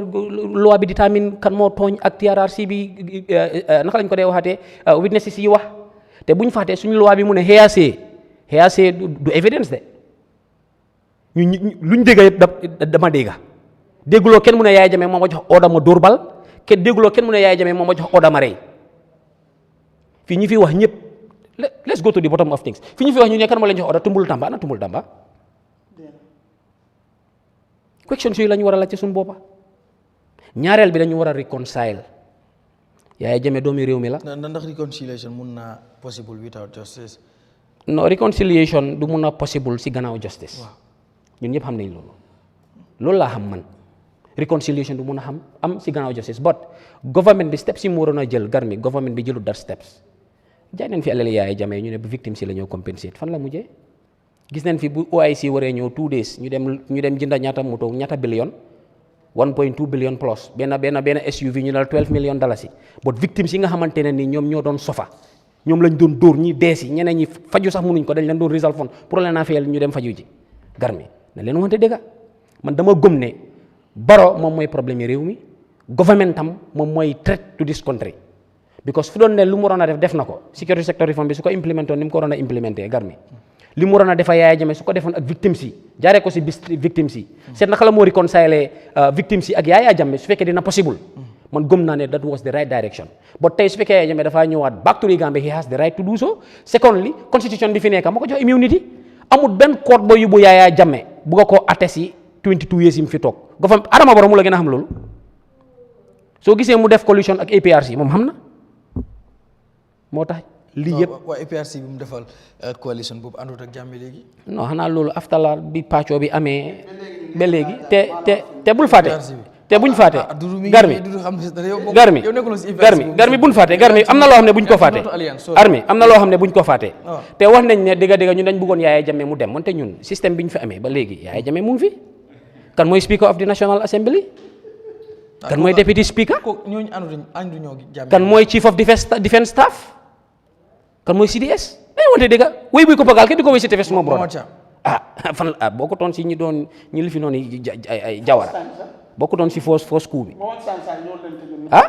léegi garmi dañu dëgga moom nañ ko wax buñ ko ray dëgga nañ lañ ko wax rek buñ ko ray ñi nekk si biir système bi mun naa la ne 60 to 65% yëpp Jammeh lañ nañu wonte dëgga so ma bàyyi yeneen waxkat yi am luñ contribué because dama bëgg si beneen part bi ñu focus ci budget bi but Kurang dafa am lu mu wax ci mbir mi te dama bëgg mu comme wax nañ fi issue yëpp dama bëgg ngeen wax what is the way forward ci mbiru Jammeh xëy na di ngeen mën a joxe tamit suggestion nit ñi ñu ngi seetaan te ñuy xam naa ne président moom dina sonn waaye suba dina seetaan suñu réew su paree after dina mën a déggee tamit what is the way forward like ci mbiru Jammeh for 8 years ñu ngi wax dafay ñëw du ñëw dina def nii du def nii ku ne ak lu mu ciy wax tey Mr Kurang nan nga foog ne loolu la government bi National Assembly member APRC of course faaw nga boole ci APRC lañ mu war a mun a def pour mbiru Jammeh mu maanaam moo xam ndax dañ ci ñu setul ko once and for all dafay ñëwaat dañ koy prosecute ak lu ci war a mën a xew lan nga foog ne loolu foofu yoon boobu la government bi war a jaar. xam nga it's a very complicated. say du yëpp nekkul ne yëfi loi rek la. Politics mu ngi si security mu ngi si and so many other things ñoo ci bokk nga xam ne. So ko handle, you have to handle it, dafa mel ni transition agenda bi bu mu starté right Jammeh foog na two fii ñaari bodies mooy the two commissions ñoo deal with affaire yi Jammeh the TRRC and the Jammeh commission TRRC bi mu nekk on human rights tey nga am Jammeh commission investigating the financial ci suma xalaat ñaari yëpp xam nga they invite on Jammeh pour mu give his side of the story. Obviously, there was no response. Now the question is, the government, comme lu gaay de wax ci loi bi, is overtaken by circumstances, right? Am na xew-xew yu am ba pare bi nga xam ne doo leen mun a rewindaat ci gannaaw. Already, TRRC particularly, def na recommendations yi dem nañ to the government tey boobu is also an act of parliament the same parliament bu responsible for removing or sustaining immunity moo taxawal TRRC bi nga am the recommendation of the TRRC government is taking steps understand nga to implement the recommendations of the TRRC si implementation bi nag xam naa ne government bi ba tey mënut a wax specifically what is going to happen and we have to hear from the government because ñoom ñoo am the full information of loo xam ne mu ngi ci kaw ak ci suuf lu nëba ak lu weer ñoom ñoo ko xam so the TRRC because lii su ma la ne it's very complicated maa ngi laa wax the legal process boo xam ne it has taken place already. Now, the political process, Jammeh still has his supporters here, even though you can say APRC two factions, but it's still APRC, and there are a lot of people who are supporting him. And foguma ne tam ñu ko support tam waxuñ ne Jammeh should not face justice. I don't think Bojang is saying that there should be no facing of justice if the law says. Parliament bi dañ war a woon seen position fu mu nekk nii comprendre nga right because loi bi maa ngi ko dégg tey in the parliamentary debates and so on ne parliament bi ñoo war a def loi boo xam ne mooy wone nda Jammeh any kind of protection buñ ko jox dañ ko war a prosecute waaye xam naa ne parliament bi tam if they make a law now government bi moo ko war a implement so government bi su fekkee ne amut any will power drag foot la bugg a demee because man loolu laa ko gisee mooy the legal process and the political process fu mu nekk nii mu ngi gën a feeñ ne for the past 10 years now everything is being suited for Barrow's personal political objective more ransom the whole both the political and the legal process. The legal process implementation of the recommendations is stalled. We know that the commissions themselves have their own problems. However, that does not stop the government from moving ahead. So let Luther government be nekkud move ahead. Luther government be nekkud them because Barola third term objective has override everything signed. I want to be there for the third term. Because of that, it's not going. The political process also, you know, Barrow just brought APRC, the way I see it. Sanilen Makata Maganye, why? There is nothing there because he knows that he himself alone, like Bojang said, cannot deliver what the APRC needs. He needs an opposition, the UDP, to support him. Without the UDP, nothing will work in the parliament to have that 67 or whatever percent majority, two-third majority that he needs. So whatever promise that Barrow gives them is one thing. He cannot implement it without negotiating. So it's a national problem now. It's not only Barrow problem. The APRC also must understand that discussing and then attaching yourself to Barrow alone will not solve the Jammeh problem. So they must be willing. That's why they must be willing, the APRC, to talk to all the political stakeholders, particularly the UDP, because they are significant stakeholders in this thing at the end of the game. So when you calculate all these into consideration, the situation bunyekani Barrow tam dafa promise the international partners, because the government tell us that the Justice Ministry is looking for money. You get uti halis bo hamne ibe Yahya Jammeh kitini la wala la. So obe bola mintole the security sector reform abe bokan from abroad le. But conditional le budget. Each one of these fundings have a condition. Sometimes we the citizens celebrating and then tying the flags and so on, we don't know these conditions. The gentleman agreement, because that's what I can call it in a diplomatic way, that Jammeh made at the time he was leaving, is a gentleman agreement. But gentleman agreement, amani mean ko, inyanta mutalale yafai dos bino kono, no, it's a stepping stone to an understanding. It's a stepping stone. And all that can be negotiated. Even if, for example, Jammeh has 400 compounds he left behind. I don't think if I sit with Jammeh, he is going to tell me that I need all my 400 compounds back. No way. There must be figures, must be checked. Maybe 10 compounds will be enough for him. Maybe 5. What else does he need as a retired president? They have to be negotiated. The human rights conditions that are there, justice before reconciliation. But justice can be tampered with mercy. We know this, for the purpose of bringing the country together. But there must be a president with the will to put his political life at stake, to put the country's interests before his political self-perpetuation.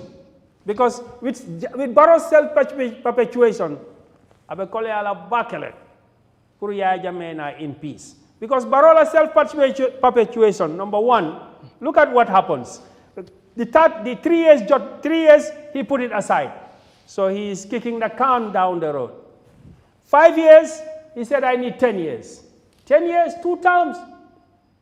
The whole Africa, Senegal, Ghana, Sierra Leone, right, Nigeria, Burkina Faso, whatever it is, all these democratic countries in Africa, West Africa, 2 terms. 2 terms or 8 years. Barrow said, no, 2 terms is not enough. That discussion in the room is the elephant in the room. Because Nimbarolo agenda is at stake. It will be very difficult for us to move this security agenda. Because everything is now tied around that. At the end of the day, Dinkol Bekata, Ijinkandula Kilin. So what we need to do is to hold the president and his executive responsible. They have to deliver on the transitional agenda. Manlo lalfog. Li amut laha garmi. Barrow need to know there is no shortcut in this. Let the law take its course. Barrow must talk to the opposition.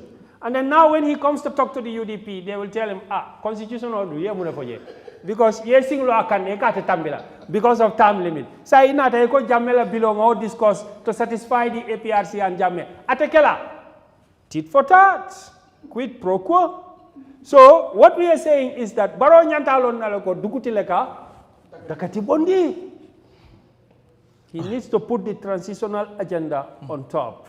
And I think his term is 2-term limit on top. If Barrow is ready to sacrifice something, I think we'll be able to reach a negotiated settlement with Jammeh. Jammeh, we are not going to bring Jammeh and say you have to be a king, a president again. No, I mean, it's democracy. We are fighting one man for 10 years. How can another man come and say, I'll do for 22 years? But we want peace. And peace cannot happen. APRC must also know that you cannot take the UDP and other 17 members of parliament, you cannot take them out of the dialogue. No way. All right. Yeah.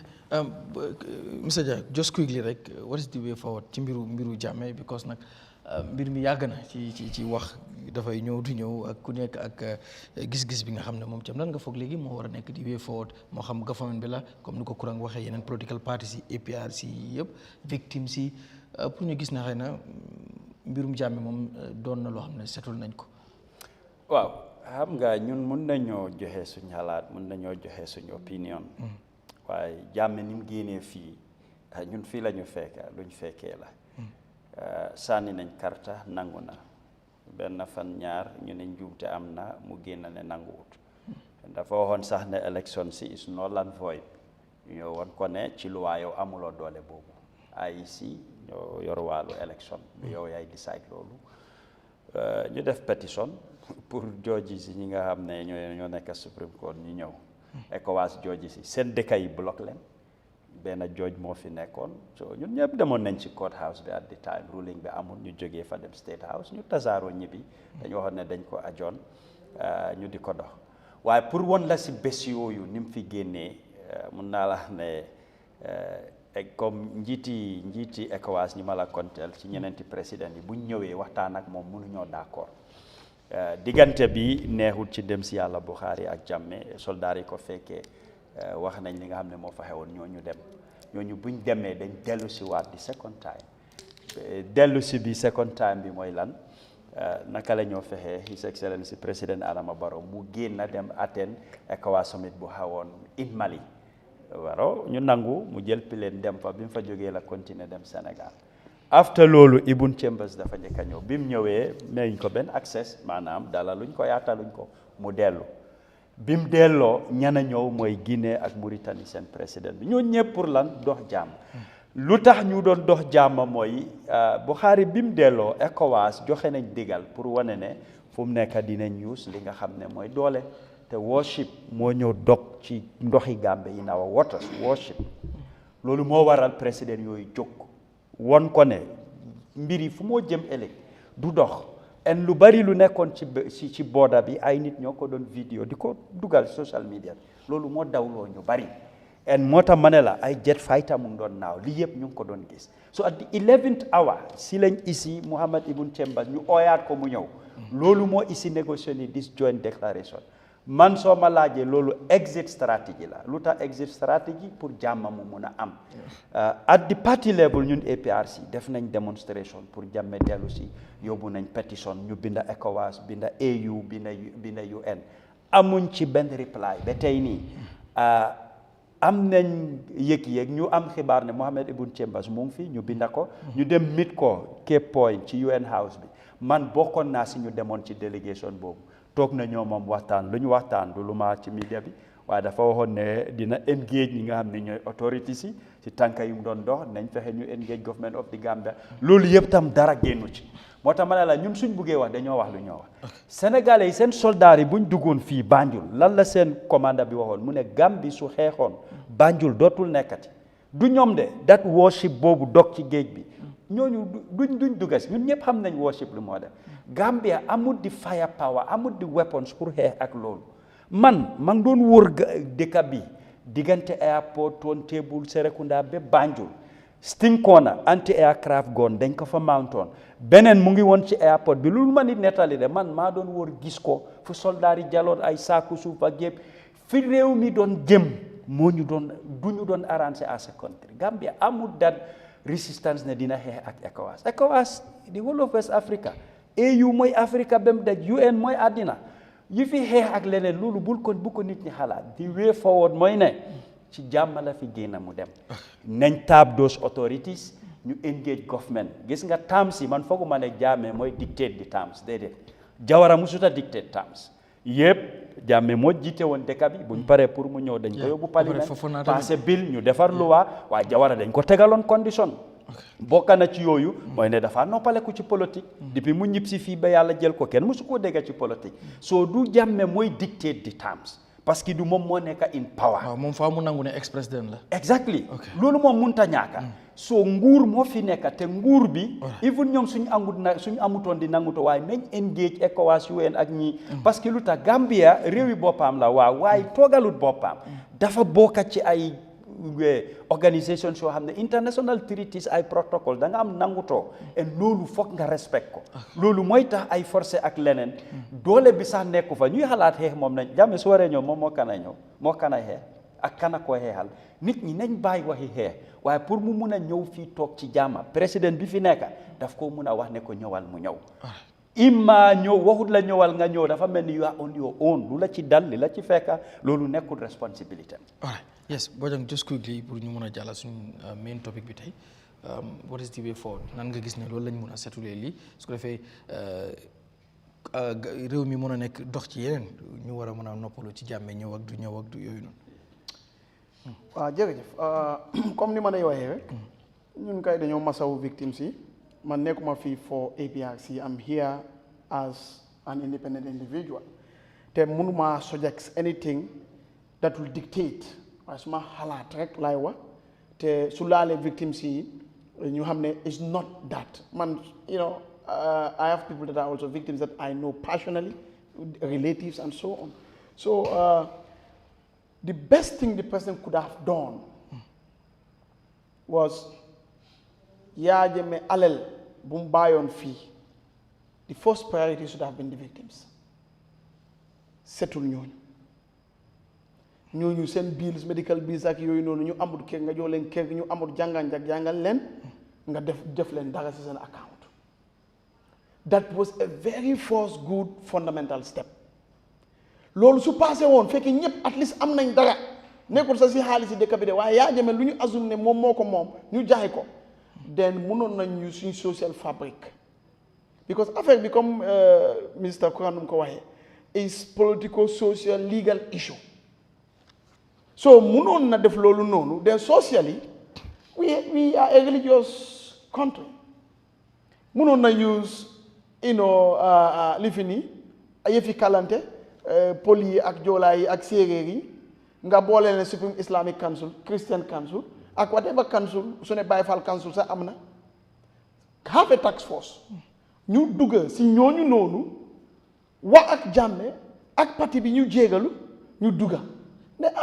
lu xew na ñun waxuñ ne dafa rafet waaye ñu ngay ñaan dëkk bi pour ñu fàtte ñu mun a avancer waaye that will also mean government bi am na political will ak commitment pour ñu waroon a am faju ñu soonoon amuñ kër ay yooyu noonu xëj na ñooy seen papa suñu dundoo time bi taala ñëw am nga jox leen loolu yooyu népp all the mechanisms yi nga xam ne wax nañu am ak some of the guarantees su ne education sax ba university level dafaa nekk free yow président bi yaa koy jël in the name of the Gambia nga def loolu si boobaa ñuy dem wax dañoo mun a déglu ñooñu noonu waaw lii xew na waaye nguur bi tamit def na nii du forcé waaye ñu ngay ñaan apology am reconciliation am it is the best way waaye soo defut loolu noonu ba time Yahya Jammeh ñibbi am ñëw wala moom mu bëgg a ñibbi léegi nga bëgg a di yugu ñun duñu la déglu because we know you are not genuine because if you are genuine a lot of the missteps yu nga jëloon doo ko daan jël but you have done a lot of missteps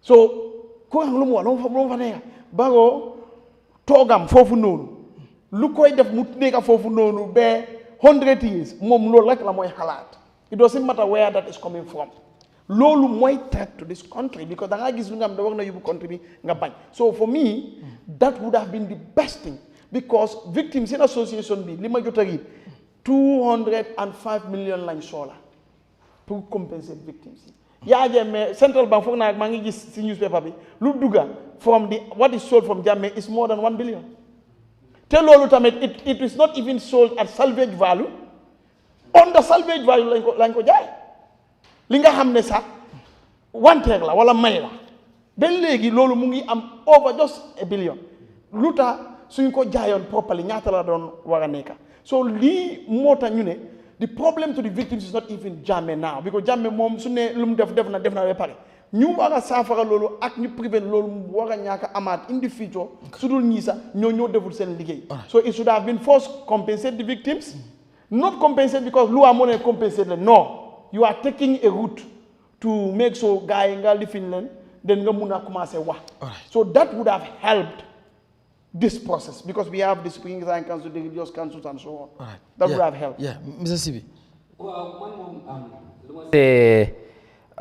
Buga wax mooy dañu war a delluwaat back to bi Yahya Jammeh just take government bi 1994 buñ fàtte xam nga ñu ne kañ la démba ba fàtte war a am bi Saa Dawda Kairaba Jawara génnee Gambia buñ fàtte Yahya Jammeh si boppam dafa créé woon Algasi commission isn't it PPP most of seen political bureaus yi ñu ñàkk ko ministre yu bëri ñu ñàkk si seen kër yi even am na yenn IEC building yow yu nekk si biir dëkk bi si assets yi season from PPP la bokk but at the end of the day ak yaaxute bi xam amu noonu yëpp jamonoy PPP dafa mel ni Yahya Jammeh moo gën sax this current government because at the end of the day amoon na am gis-gis bi ak gëm ne reconciliation is a must because soo Gambia su waree dem si kanam lu mu bon Saa Dawda Kairaba Jawara jiite na réew mi lu mot 20 fukki at wala fanweeri at ak lu teg lan la def dialogue reconciliation mu indiwaat ko si réew mi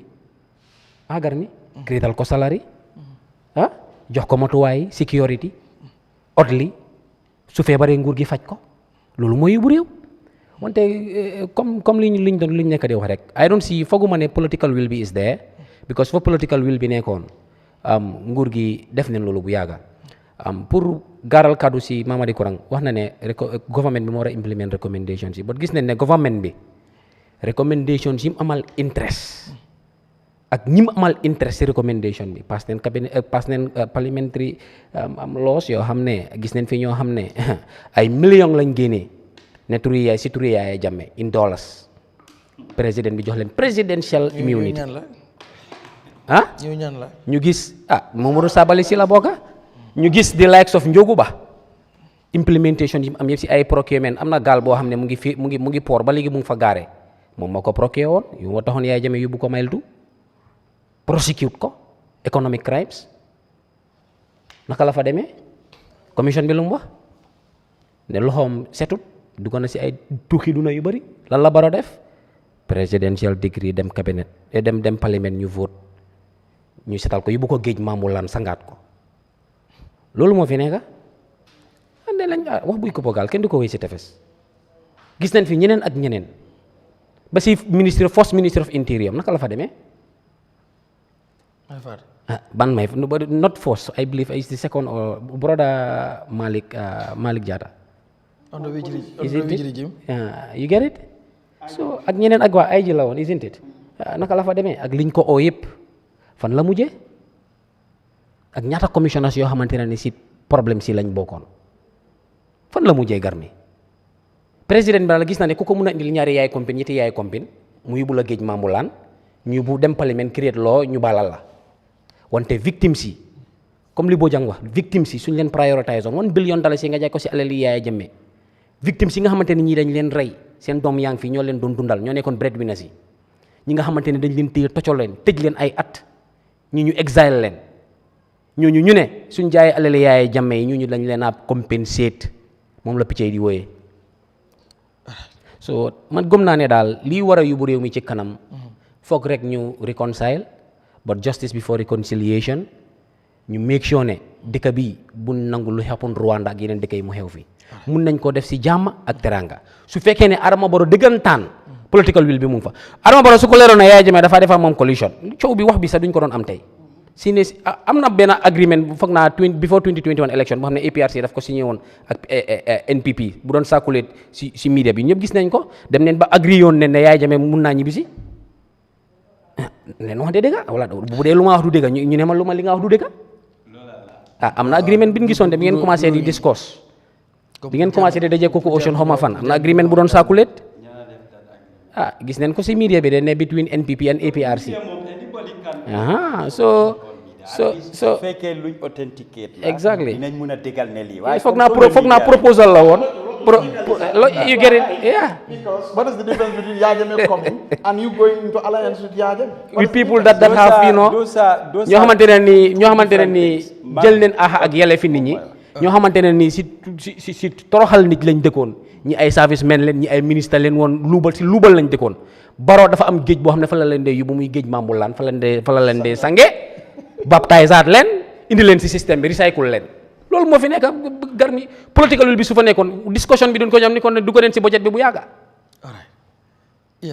du da nga bëgg a clarifier mbiri comme lu Bojang di joxoñ ne lana waral di APRC NPP alliance loolu ak di issue of Yahya Jammeh li ñoo discuss nekkut benn because ñu bari di wax man ci laa bokkoon committee bi ko doon dox te xam naa lan moo fa nekk so li ñoo discuss about Jammeh is not connected or tied to that li ñoo wax ci mbiri dëkka yi fi luwaa la su fekkoon ne the issue is about Jammeh's coming back then that alliance du doon continue the reason mooy lu tax nga def ko mooy kii mu ñëw léegi ñëwul then what's the essence of the alliance it's a political party mais Jammeh daf ci génne boppam moo tax Mr. Dia non because Jammeh moom foog naa joxul leen go ahead ok garmi may ko mu respond the records are there xam nga wax soo ko poussé daf day jur wax in 2020 dama def interview ak Lamine Ndiaye jamono boobu mu ngi Fatou Network yaa ngi def liggéey tas xibaar mun nga koo engage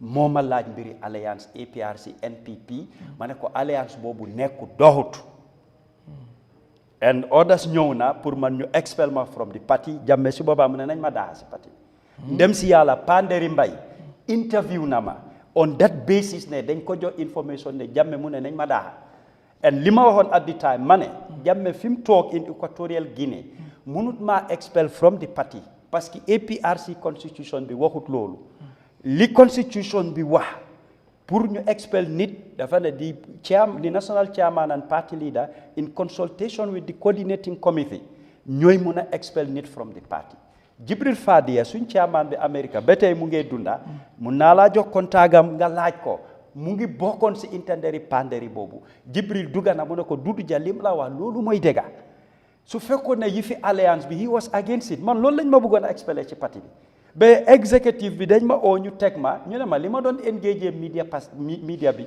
su doon 80% naa ko wàññi tu 30 pour lan man soo ma laajee damaa wax dëgga aw ma lu ma laam-laam leneen ki ma laa jox Panderi Touré journaliste la mu ngi ci dëkk bi contact ko Panjaa Girigara dafa def interview mu ne APRC NPP alliance bi nekk na man Dudu Jah Panderi moo ma interview ma ne ku ko wax waxu dëgga ba moom Panjaa Girigara mu contacté na si suñu executive bi Rambo mu ne man dama ko saaga Rambo call ma mu laaj ma ne ko man du ma dee saaga su ma politique ñëwut ci loolu mu ne ma loolu moo ma jaaxal moo tax ma laaj la ma ne ko li ma wax dama ne képp ku wax ne APRC NPP alliance bi nekk na waxu dëgga ma ne ko su ko Panjaa Girigara waxee loolu amut su ko keneen waxee tam loolu amut man amalu ma la waaye loolu nekkoon na sabab bañ ne ñu expel ma ci parti bi so su Yahya Jammeh ne yëgut oo santut ñu ko wala bokkut ci dafa am wax yoo xam ne nañ ko bàyyi mu sedda kon nañ ko bàyyi mu sedda bi ko mu ne dafa ñëw te wóorut anyway Mr Kurang léegi ñu ñëw nag ci waxtaan bi lii tamit faaw ñu waxtaan ko because of since assembly dañ ko defoon matter of the day ñu bëri ñu ngi ci doon xaar sunu réew ñoom tamit comme ñoom it ñu yéey ci yàbbi ci because of tam lu am solo la because sunu réew dañ fi waxtaanee lu ne ñu ñëw tey ci budget bi Mr Kurang balaa ñu ñëw ci yenn kii because am na yenn pàcc yoo xam ne jël naa ko bëgg naa ñu waxtaan ci bokk na ci mbay mi muy agriculture bokk na ci health bokk na ci youth and sport bokk na tamit office of the president and office of the vice president because of bii ñu ngi ko doog a gis because bu njëkk rek foog naa office of the president rek moo amoon te ci biir office of the president vice president foofu la nekkoon waaw bii dafa mel ni dañ ko ber yooyu yëpp bëgg naa ci ñëw but leneen lu ci tegu tamit mooy meet the people store comme ni ñu koy waxee rek dañuy wax budget bi nga xam ne dañ ko koy jagleel ñu bari ñu ngi koy criticize jàpp yi tamit spending bi waaye balaa ñu ñëw ci yëpp lan moo tax budget mu am solo because yaa ngi ko doon start ci bi ngay nuyoo lan moo tax budget mu am solo muy dépasse because so fii nii jàpp naa ne nekkagul loo xam ne dañ koo approuvé gum ndax National Assembly defe naa ñu ngi ciy liggéey war a yokk wàññi wala yooyu noonu lan mooy njëriñu budget lu tax budget mu am solo. budget moom soo ko xoolee nga ne raison d'être bi comme lan mooy tax ñu am budget premier reason mooy budget daf la day mën a dimbal control que xalaatal rek government bu amul budget dafa mel ni kër wala restaurant boo xam ne amul fixe dépense wala xaalis bi tegewul fenn ku nekk mun ngaa di pasal sorry gars ñu sa mic bi dafa stop xam sorry maybe battery bi la mic bi his mic nekkut do haral ñu ñëw maybe battery bi moo jeex anyway comme bokk yéen a gis daan Eyeafrica TV sunu réew di am ci àllarba bu jot bu juróom ñeenti waxtu yu jotee sunu réew nii la penc la mooy pencum réew mi dañ fi waxtaanee lu nekk lañ fi waxtaanee tey jii ñu war a waxtaanee ponk bu am solo gis ngeen suñ ponk bu njëkk bi mu ngi jëmoon ci ki fi nekkoon njiiti réew mu Yahya Jammeh ci mbirum ñëw ak dina ñëwaat ak yooyu noonu ci lañ nekkoon dégg nga analyse yi nga xam ne suñ panélistes yi def nañ ko ak tey suñu special guest bi muy Mamadi Kurang noonu la ñuy duggaay tamit ci mbiru budget bi waxtaan ci lu am solo budget nag mooy dépasse réew ci lañ bëgg a waxtaan ndax dépasse la boo xam ne moom la réew mi war a dépasse ci at mu ñu dëgmal muy atum ñaari junne ak ñaar fukk ak juróom benn muy 2026 ci loolu nag pàcc bu ci nekk muy banqaa ci nguur gu ne am na li nga xam ne loolu lañ la nattal nga war koo dépassé ci biir dépasse boobu nag ci sa salaire maanaam ca payoor li ngay fay ña fay liggéeyee ci la bokk li nga xam ne mooy yenn tukki yi nga xam ne da nga koy def ci la bokk ak yeneen dépasse moo xam fere yi ngay fere ci biir yooyu yëpp ci la bokk yes monsieur Kurang sa kii bi ñëw na am na ci loo nekkoon yes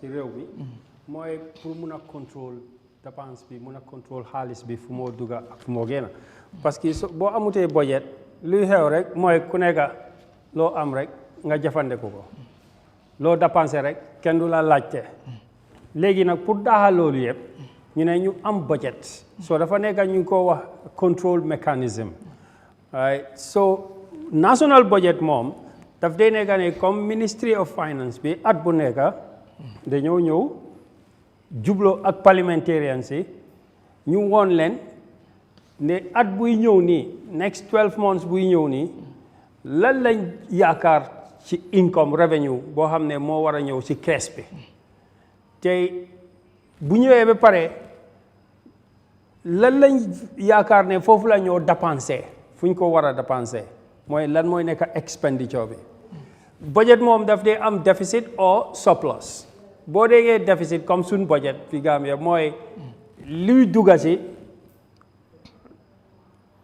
moo gën a tuuti luy génn mooy budget déficit dégg naa parliamentarians si tey maa ngi doon follow debate bi nekku ne yëpp laa follow waaye lu bari maa ngi dégg benn parliamentarian bu wax ne mu ne in fact the deficit is not 2 billion the deficit is 20 or 25 billion am na lu miin mooy su fekkee ne yaa ngi bugg a spend 50 billion 40 to 50 billion te yow sa customs revenue bi mooy daanaka mooy yëpp loolu lu mun a indi mooy every month 2 billion 12 months nga am 24 billion for example te yaa ngi bugg a spend 48 49 or 50 billion dafa mel ni difference bi li nga mun a am si customs bi ak non tax revenue dafa manqué is almost like only half of li nga bugg a dépense yaa ngi yaakaar grants ndimbal ci bitim réew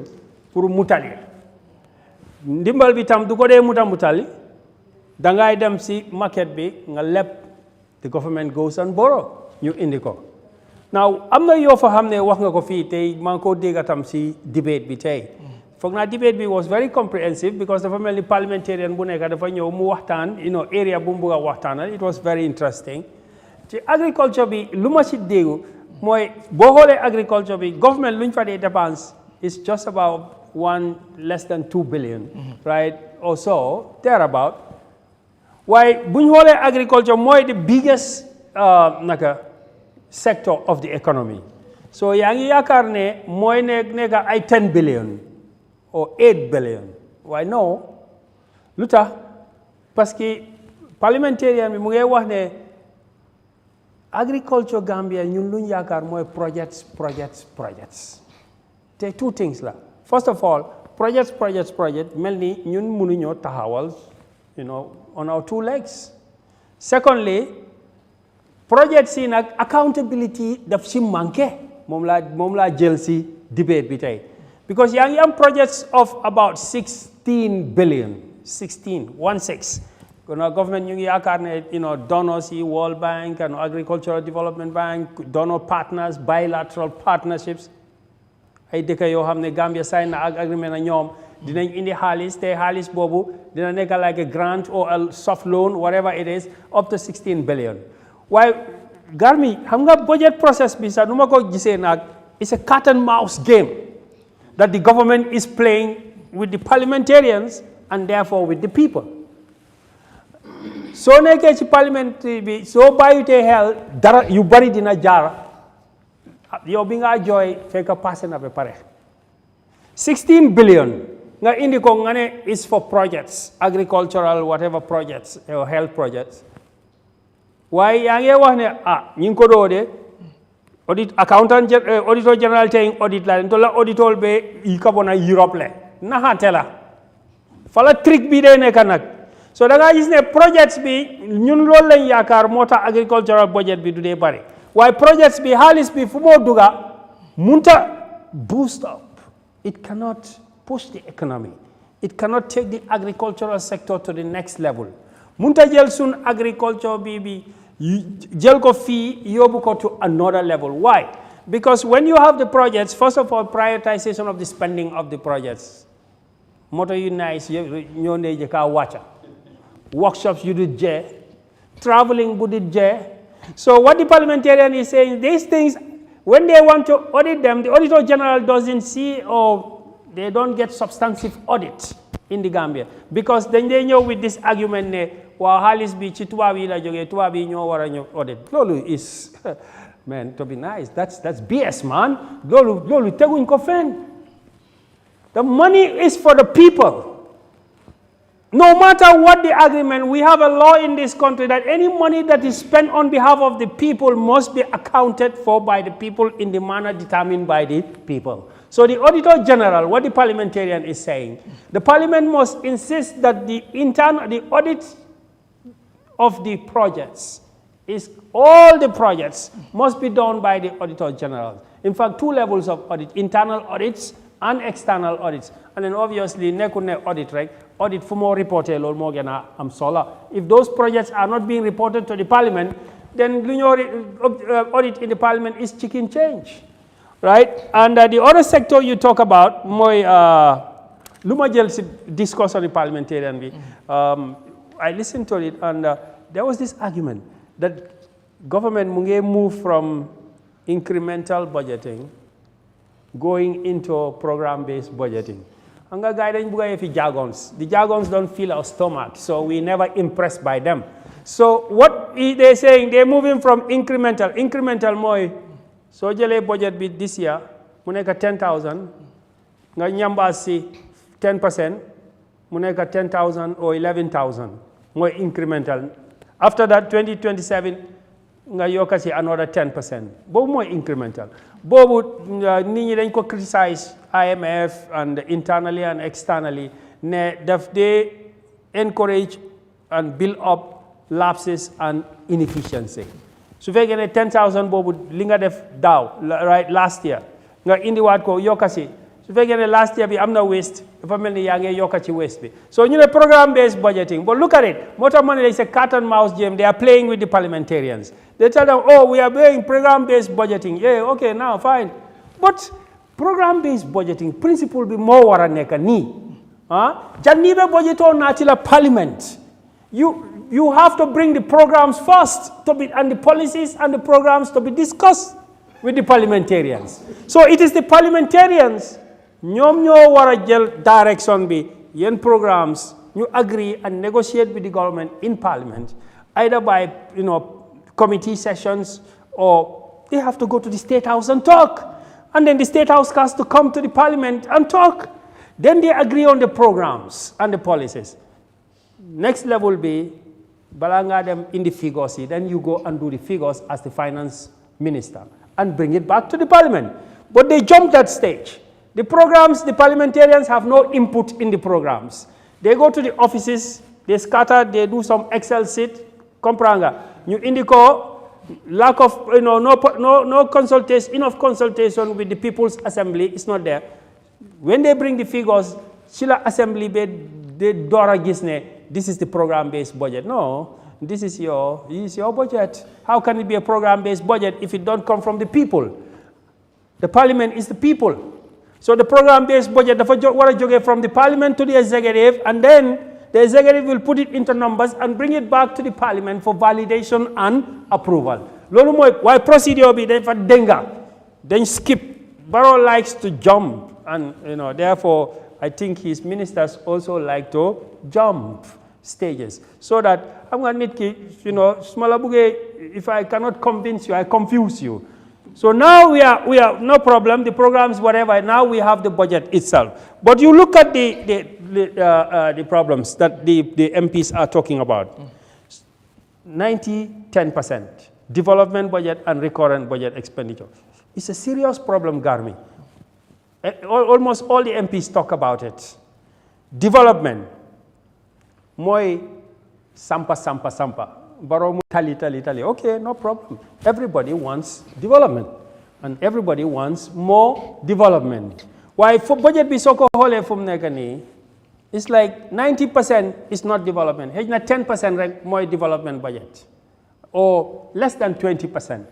Now, lolu lu mean dafa melne lu wara jur njering ci kanam, it's not going to come back to the people.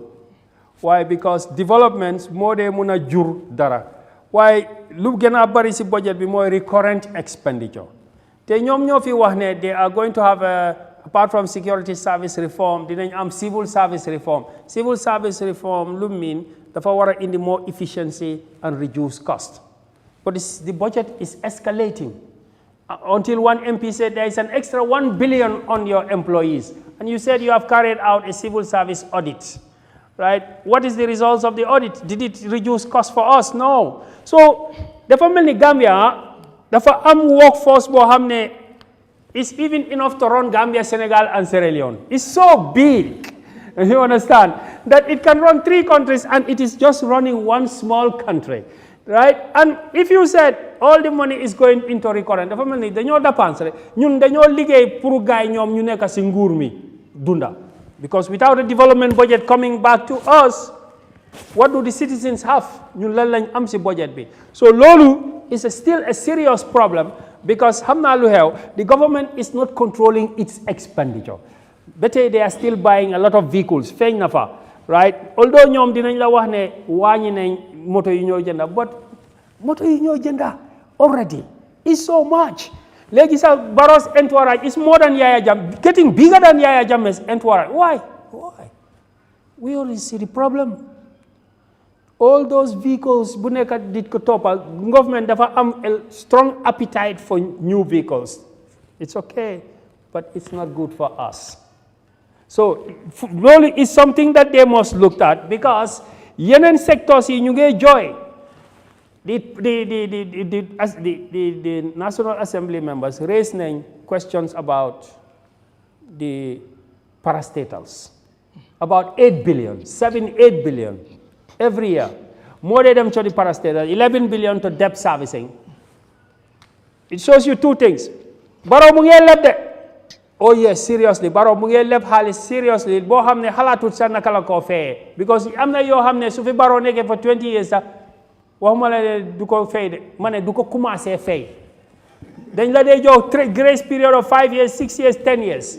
So moom xalaatut loolu, he is just borrowing, mu ngi leb rek. te loolu dafa am implication, dafa am lu moo indi. Understand nga? So fekkee the government is just borrowing and borrowing is a problem. Then these parastatals are part of the problem. ñoom dañ waxoon nañ fi performance contract. Why xam nañ ne wax la because we don't see it implementing. Nobody is being reprimanded, right, for the lack of performance that they are having. The serious problem Barrow is the government is using because budget, economists, there is nothing like economics without politics. Understand? Now, when you come to the politics, Garmi, Barrow mu ngi wax ne mbe silo lokane silo nka Barrow mu sikasi. No, Garmi, nañ am faksi. Sa Dawda Kairaba Jawara, sampana Banjul katon be koyna. Tali, yahuna way sampana ko. Yahya Jammeh, sampana SLB Pasamas. mu ñëw mu sampaat Soma up to naka Banjul again any other way so ñooñu those two luñ sampa Barrow samput Soma to passé o wala Banjul to passé no Barrow samput SO2 Passamas Barrow mu ngi def koñ yi so Barrow du mun a ñëw mu bit Thiès mu ne ndel nga si loolu bee dadaa jàng wo commenté Yahya Jammeh ak Jawara luñ sampa si yoon Barrow samput ko even kota ba léegi but Barrow mu ngi jël bor boo xam ne moo ëppa ñoom ñaar seen bor soo ko boolee this is a fact we have to say it so su Barrow ñëwee mu ne gis naa debate bi mu may fàtti di ñëw di wax mu ne CDI is saying that Talib amul so no CDI is not people are not talking about that ñu ne kenn waxut ne Talib baaxut de waaye ñu ne nit yi seen dunda bi dafa am solo development da nga ko dee priority da nga ko dee distribute dafa war a nekk a balance soo déggee economics ñu ne la a balance development mooy nga laal fii laal fii laal fii waaye su fekkee ne yaa ngi def fii ñun xam nañ ne development fii tali bridge lopitaan school dafa bari 10% bribery 1% bribery loolu def dee mun a tax xaalis bi num fu moo duggee nekkuñ di am njëriñ bi yëpp xam nañ loolu even though I cannot prove it where I'm sitting but we know we can do backward auditing and it will prove you something but what we are saying is that for the president mu ñëw mu wane nga si loolu sampa naa fii that is not the argument the people's standard of living suñ living condition dafa am solo so ñoom may fàtti su ñoo talk about what CDS tell you that it is not all about roads.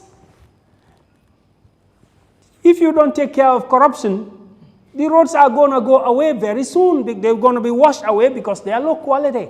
If you don't take care of corruption, the money that you are diverting to these developments is going to make cost of living more expensive for us. So, for you guys, don't allow Barrow muy dem around to say that the debate is between NPP, tali, ak yenen guy yi, no, alkana silo ki yalka. No, nobody say kana silo ki je. Molko isa ke no jele, is part of development. Jawara silo men ke mo ke follow. Ya Jammeh silo men da Barrow mo soto follow. But let the living be easy. Baluo nyanta sono yala le. Andu nim baluo mantra sono yakam. Saim bibi ne moma anytime garmi so la len nit rek ci economy lum la de ngeda was moy saku malo wow cash power rent these are real problems and they are all going up legi credit sa bokana ci parce que credit legi dafa melni comme nawek electricity credit ba ngay dem rek all right yeah léegi balaa ma ñëw si panel si pour ñu react bëgg naa ñu xool agriculture yes maanaam lu ñuy nattal agriculture yaa ngi koy wax comme ne agriculture ñu bari dañu jàpp ne budget bi xëy na luñ koy nattal dañoo dépend léegi ci li nga xam ne mooy projets yi yeneen international donors yi ak partners yi but comme agriculture ni ñu koy waxee comme yàgg nañ comme buñ lay jàngal di la wax ne la agriculture dafa am solo ci réewum Gambie ndax dafa am solo yàgg nañ di ñu ko wax but bu ñu gis ne loolu di reflect ci budget bi maanaam dafay mel ni dañuy sàgganee agriculture tey office of the president luñ ko nattal moo ëpp liñ nattal agriculture ndax ci yow boo ko doon jàngat dafa make sense wala dafa am lu nekk office of the president lu gën a war a am yitte ba tax liñ ko nattal mu toll noonu dan soo koy compare ak agriculture ak ñi nga xamee dañuy wax ne dellu siwaat leen ci mbay mi rek la Gambie war a mën a moomee boppam ci wàllu économically war a mën a li nga xam ne sax mooy di export ay mbir waaye bu dafa mel ni ci kàddu rek la yem tey boo doon compare loolu tey lan nga ban jàngat nga ciy def. yeah I mean because gis nañ ne president budget bi dem na about 700 million. It's a lot of money. Te gis nañ tam ne vice president dem na about 300 million. ñoom ñaar soo leen boolee is about $1 billion. dafa mel ni lu ñoo dépense ci agriculture bi it's almost the same as lu ñoo dépense on the office of the president and then the vice president. Lulu, xam nga lu nekk da nga ko dee xool in proportion. Comprendre nga ñaata percentage. You know, Lulu is almost about 2% of the budget just for 2 people and their officers. That's a lot. Do mun a balance.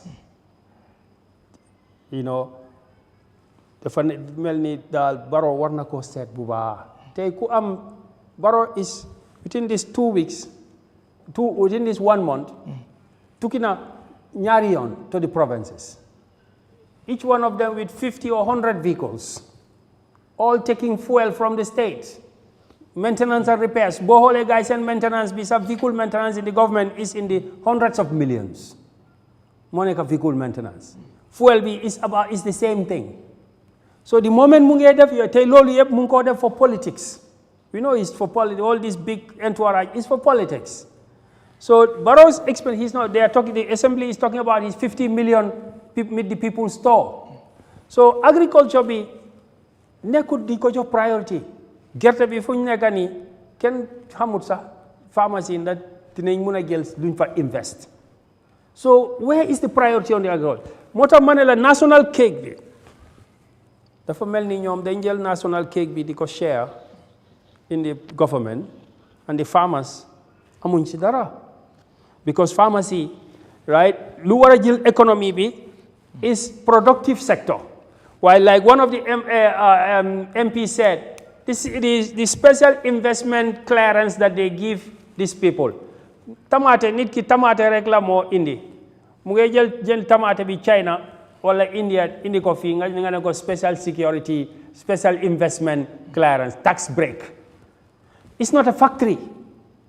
Ci dëkk bu serious. Tax break dafa nekk wara nekk ci factory. Yow sa pharmacy yaa ngi leen a oppress because ñun sun farming industry bi ñoo xam ne mu ñoo war a grow seen tomate yi seen pompiteer yi wala seen local products yi ñu mun koo jaay and push it into the market yaa ngi indi cheap dumping goods to dump it here import export nga ne ma tax clearance. What tax clearance for import export? Just go and borrow money at the bank, order a container and bring it home. You said tax clearance. That should be for or special investment facility. Those should be for people that they are adding value to the local products.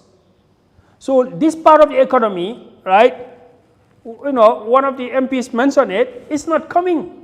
It's like amuñ indigenous growth bi agricultural sector bi mo wara nek base bo xamne bo démé Sénégal légui lu nek amna factory mais mboxa sax amna factory gerte amna factory tomate amna factory dege amna factory dala amna factory ñun luñ lan lañ nek di produce no initiative. So guys ñu ne la youth employment, the youth ministry have 100 million or 200 million, right? Where are they investing on the youth? The investment in the youth is very low. Those things are going to affect the economy. All those are security problems. Security problem la youth is a security problem. Just all these things that are happening on the streets. So mota so in def budgets. You know, la program based budgeting da nga wara xalat yan ñoy problème yi dëkk bi nga direct project bi those things. Because right now we have a lot of serious problem bo xamne moy nekk di jóge li amna MP tam bu laal about scholarships, you know, and what they are saying is, you know, right now the UTG this year government they budgeted 100 million for scholarship, but they have areas last year areas bi ñata 208 million. So I see the debate with Sidi Njai. Mathematics was a problem. Jiba was saying that, right, 100 million more budget be. One day, 200 million more areas be. So 100 million be, of course, one, isn't it? So there will be nothing left. You cannot give any new scholarship unless you pay your areas. But maybe they don't want to pay the areas. So if you want, you cannot pay. If you don't pay the areas, you're fine, it will be 100 million. So the speaker, CD, was saying it's not going to be zero, and Jiba was saying it's going to be zero, and then SAR came and said it's going to be negative because if you have 100 million, you minus it from 200, you'll have 108. And all of them are right, but what is happening is that we know that so ame bor of 200 million. Nga take there will be no new scholarships, basically, unless nga neka bad debts, right? Then you can have scholarships. Mota manela, they are all right depending on what's gonna happen. But definitely the point Jiba was trying to make is correct that if you have an areas of 200 million, ngane taxi 100 million, lolu is not gonna work. It means that government is reducing scholarships. Barrow is spending 50 million on Meet the People's Store, and he was just from the public, from the Naga. I think Barrow just went to kill crocodile. He didn't go for a trip. But he is... He did not kill the crocodile. Well, because of him, they give him a gift as crocodile. And we have the Banjul Declaration. Barrow Hama guy was named Banjul Declaration. Right? It's DK Jawara Banjul Declaration. Because reign of a hippo, right? And then the crocodile. And Jawara's time, there were more crocodiles and hippos than Barrow's time. But we never see Jawara being presented with a hippo or a crocodile. But then what I am trying to tell you guys, he spent 50 million. The scholarship is only 100 million. For how many students? So Lulu is going to have an effect because the poor children, Bugadem University or tertiary institution, we cannot always be waiting for donors. Lulu Muntada, the GRA, guy raised Nenfa, the MPs raised that. I'm not MP who say, Cham, I heard him saying that the budget lacks compliance. Why? Because Department Buneka, almost all the department, then they collect money. Right? Even the Navy can catch you inside the water and charge you a receipt. You pay for violating territorial waters, you have an income. You understand? The interior, the agriculture, everybody has some source of income. But Luheo, right, si budget be amut compliance, you know, disclosure, the budget be one would all RVH nyata they receive, higher education lunde collect, right, the interior and others, what they collect, only the main items they want. They don't show that. That's not come. The budget says you have to show wherever any money bohamne moinyo, danga wara wone fan la mo joge. So Lolu is a problem. What is the government hiding? And then, you know, Motangari, I see physical indiscipline, and to summarize it, Garmi, Wahbi, time B is the thing. It's like an economics class, but then to summarize it, the problem is fiscal discipline. The manke, right, with the Barrow government. Then they just budget 10 million, spend 50 million. Budget 10 million on presidential tour and spend 50 million. Because nobody cares. They're just withdrawing. So fiscal discipline, more want to solve inflation, more want to solve unemployment, more want to solve budget deficits, more want to solve the socio-economic problems of the country. Not just to borrow and spend and borrow and spend. No. Borrow and spend, Garmi, dafa am fumo safara bi fumo tale. Okay. Ma ñëw si monsieur Dia gis nga comme budget bi balaa may delluwaat ci courant ñuy jeexal foofu biñ ko yóbbee ci parlement bi ak léegi ñoom ñu ngi ciy dox di def seen traité gis nga tey fourth ordinary session bi ñëw nañ wax nañ ci yu bari debate bi yaa ngi koy dégg balaa ñoom ñu siy debate sax Gambien si ñoom seen bopp start na ñoom di debate ci mbiru budget bi wax ci yu bari ñëw ci tey yow budget bi li nga ci jot a gisagum ban observation nga si def. waaw jërëjëf comme li ma ci gannaaw rek dama dee mën a nekk ci social media platforms yu bari waxtaanee dëkk bi waxtaanee politique comme ni nga ko waxee rek balaa pencum ndawi réew mi di tàmbali social media bi moom duy xaar moom dafa mel ni nguuri boppam la am lu bari su xewee rek cof nañ ko ñu daw ak moom commencé di si waxtaan budget dafa am solo bala maa comme daaneel li ma gis si budget bi bëggoon naa am lu ma xayma comme ñun suñ dëkk fii foofu laa ko jéem a wér rek du xew du luy dox ci àddina bi wala yeneen dëkk suba focus fii laa ko bugg a def maanaam li ci jiitu mooy government revenue pour ñu xam suñ doolee lan lañ àttal ak fan lañ toll ñun suñu réew dañ ne tax based economy lañ am maanaam li ci ëppa dañoo jël ay naamo dajale ko def ko ci kees bi pour ñu war ko mun a dépasse waaye du ci loolu kese am na yoo xam ne turu ay bor la ñoo mun a leb ak loo xam ne government xëj na ci yu moo jaay comme courant yu bari yum fi xayma nii yooyu yëpp luy mun a isil nguur bi la koom-koom kon suñ waxee budget nguur bi dafa war a xam ñaata la am comme lu mu dajale ne nangam la lii laa am gannaaw loolu soo xamee ne nangam laa am nga ñëw nga project maanaam mooy public expenditure comme léegi xaalis bi naka lañ koo dépassé ko defee nga naa agriculture soxla nañ ci nangam wàllu education nangam wàllu defense nangam lu nekk nga xaaj ko ci wàllu tàngat yaram nga war ko mun a xaaj nga séddale ko parce que li nga am du ne suñ ne nguur bi minute ne comme government ñoo ko moom government mooy nit ñi loolu dafa war a ñëwaat ci ñun naamoo yu ñoo jël nii dañ ko war a jël delloowaat ko ci nit ñi am lu ñu leen defaral lu bari lu ñu leen mën a jagleel léegi pour loolu nga war koo mun a seedale moo tax nga war a def budget mooy lan planning comme nga commencé di prioritize ñii dinañ leen jox lii ñii dinañ leen jox lii waaye li ci ëppa ci lu ñoo doxee lu ñoo joxe pour man léegi-léegi dañoo ne ok jox nañ agriculture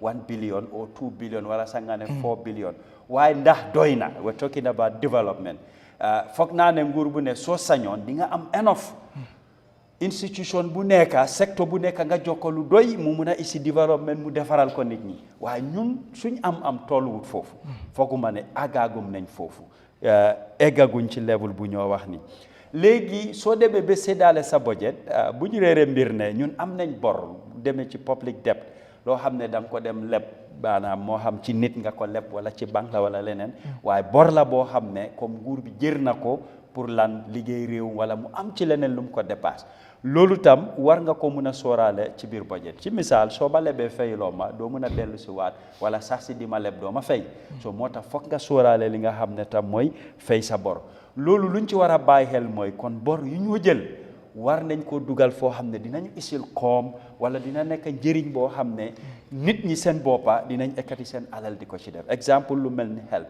soo sampee lapitaan liñ cee sampa garab yee yëpp ku ñëw pour faju du nekk firi dina am koppar bu mu cee dugal xam nga yu mel noonu dina am lim la isil loolu misaal la ci ay mbir wala ñu sampa ay béréb bi jàngu yoo xam ne ñi faa dem di fa jàng dañoo fay ay koppar maanaam leb nga bor am nga ci loo ko def waaye yow tam yaa ngi cee am dara loolu war nañ di ci focus war nañ di ci bàyyi xel ñu gestu ko waaye yëpp suñ ko xayma benn mbir lañ ci jublu mooy to stabilize the economy suñu waxee économie ñu stabilise ko mooy lan sa am mu yokku in a sense ne di nga mun a create job opportunities nit ñi di mun a am liggéey maanaam price yi bagage yi maalo seer na cash power seer na soo stabilise sa économie daf dee mun a tax mooy isi ngay mun a wàññi ne lii wàññeeku la lii wàññee na ko askan bi loolu moo ko arrangé te su boobaa dina gis ne tam nguur bi lim fa nekka ñun suñ interest la ak lim ñu nekka di ñu defalal waaye bu ñu réeree mbir ne ñun we are not dëkk boo xam ne like dañ am financial independence maanaam ci anam bi nga xam ne am nañ lu doy ba duñ mun a jéegaani si biti duñ dem leb wala ñuy jël ci keneen xanaa mu nekk luñ la may wala loo xam ne suñ la ko joxee sax ci ñu lebal la ko comme yenn sof loolu ñoo wax dina la arrangé ci anam boo ko fay loo xam ne du la war a mun a gaañ waaye li ma gis si budget bi mooy ne garmi comme ñëw ci li ma laaj suñ xoolee li ñoo xayma luñ bëgga pour ñu dépasse ko nekkut di wàññeeku dafa nekk di yokku waaw facteur su bari waral na ko nag waaye wàññeeku amut dafa nekk di yokku léegi yokkute buy yokku nii li ñoo saytu maanaam mooy ne dinañ gën a am moo développement moo tax ma ne la wàññeeku dafa nekk di yokku kon expectation bi si nit ñi tam dafa high ci misaal soo ma joxee $100 ma am lu ma la ci defaral nga yokkal ma jox ma 200 da ngaa expect moo da ngaa expect loo xam ne dafa gën a yokku loolu benn mbir la loo xam ne maa ngi ko saytu ci wàllu budget bi leneen li mooy li nga xam ne bor buñ am wàññeekuwut dafa nekk tam di gën a yokku loolu war naa mun a nekk concern pour ñu stabiliser suñu économie suñ focus war naa jublu ci bor boobu naka la ñoo mun a fexee mu wàññeeku parce que lim mun a jur comme ki nga amel mu yokku di yokku su yàggee lan mooy xew soo ko lebee mu bañ laa lebal loolu fu mu nekk du em rek ci économie waaye secteur su bari mun na koo affect ci anam bi nga xam ne réew mi dafaa ñëw nekk ci tolof kon ci wàllu budget yii war nañ koo xayma ñu bàyyi ko xel ñu seetaatal ko bu baax ñu xam ne lii ñëw saa yu nekk bor daf ñu war a nekkal concern warut a nekk loo xam ne dafaa dëkk ci yokkute muy yokku rek di dem li ma gën a bëgg a dëgëral mooy ne man li ma gëm ne budget suñ séddaalee xaalis secteur bu nekk am na luñ ko jox war nañoo war comme am nga su auditing ñëwee di nga dem secteur bu nekk nga audit ko léegi suñ ñëwee ñu isiwaat beneen budget parlement balaa parlement di approve man li ma doon gënal laay wax secteur bu nekk nañ seet liñ ko joxoon fan la ko dépasse naka la ko dépassé ndax jar nañu yokkal ko jar nañu wàññil ko dëgg la dañ dee scrutinage budget léeg-léeg nga isi ñu ne bari na nañ ko wàññi waaye ci lan la ko parliamentarian si dee peeg ndax ñooñu luñ dépassoon ñëw nga teg ko sa kar comme bu ko def collectif li waaye ku nekk na ñëw pour defend budget buñ ko joxoon so lii dinañu dimbale yenn loopholes gaps yoo xam ne ñu ngi koo am dinañ ko war a mun a xeex dinañ war a mun a fatta ay gaps yu bari dina tax tam yow luñ la jox di nga xam ne doo dem laaxu ci beneen secteur doo mun a dem laaxu sa si cabinet waaye yow yay jël di sole responsibility you'll account for it and yooyu su demee ci anam bi nga xam ne for exemple ñu ne Dudu Jah moo ci lekk 100,000 dama war a account pour naka laa ko lekkee waruñ laa mun a laaj receipt nga ne gisuloo receipt loolu ñun dañ war a weesu foofu man pour man dëkk bi war naa passé that level xanaa receipt bi dafa am ku ko def ci poosam mu ñibbe ak moom soo yii excuses la yoo xam ne dañ fa war a romba suñ leebul dafa war a passé foofu ngir at bu jot rek waxtaani budget duñ ko dee mun a exhaust fii dañoo wax lu ñu time may rek lu ñu waxtu may ñu jóg ñu dem waaye suñ dellu saawaat ëllëg bés bu nekk ñu di ci wax duñ ko mun a jeexal loolu moo tax ñuy cof parce que waxtu amul waaye pour moving on ñu mun a am loo xam ne dafa nekk suñ njëriñ ñun ñëpp nañ di comme ni ñoo séddalee budget bi ku nekk am luñ ko jox ndax ku nekk ñëw parlement tam nga defend sa budget den dinañ xam ndax war nañ laa yokkal waruñ laa mun a yokkal xam nga léegi-léegi ñu wax ko ne su at bi di jeex si ay endless workshop tukki ak yi di nga xool ci duration bi lan la ta si jeexintale at bi nga def lu bari loolu waaye since bi nga commencé ñëw ba foofu yëpp defuloo ko su boobaa ñu am luwaa yuñ defar wala ne lii doo ko defeetee nii war nga koo dugal fu mu dem en man pour man tam administrative cost dañ ko war a seetaat moto yi ak yenn office yi ñoo spend ak yi loolu féew nit ñoom ñoo ci nekk waaye yow ministry bi secteur bi dëkk nga war a saab waxuma ne waruñ koo am de waaye war nañ koo dog according to ñun suñ am fan la tool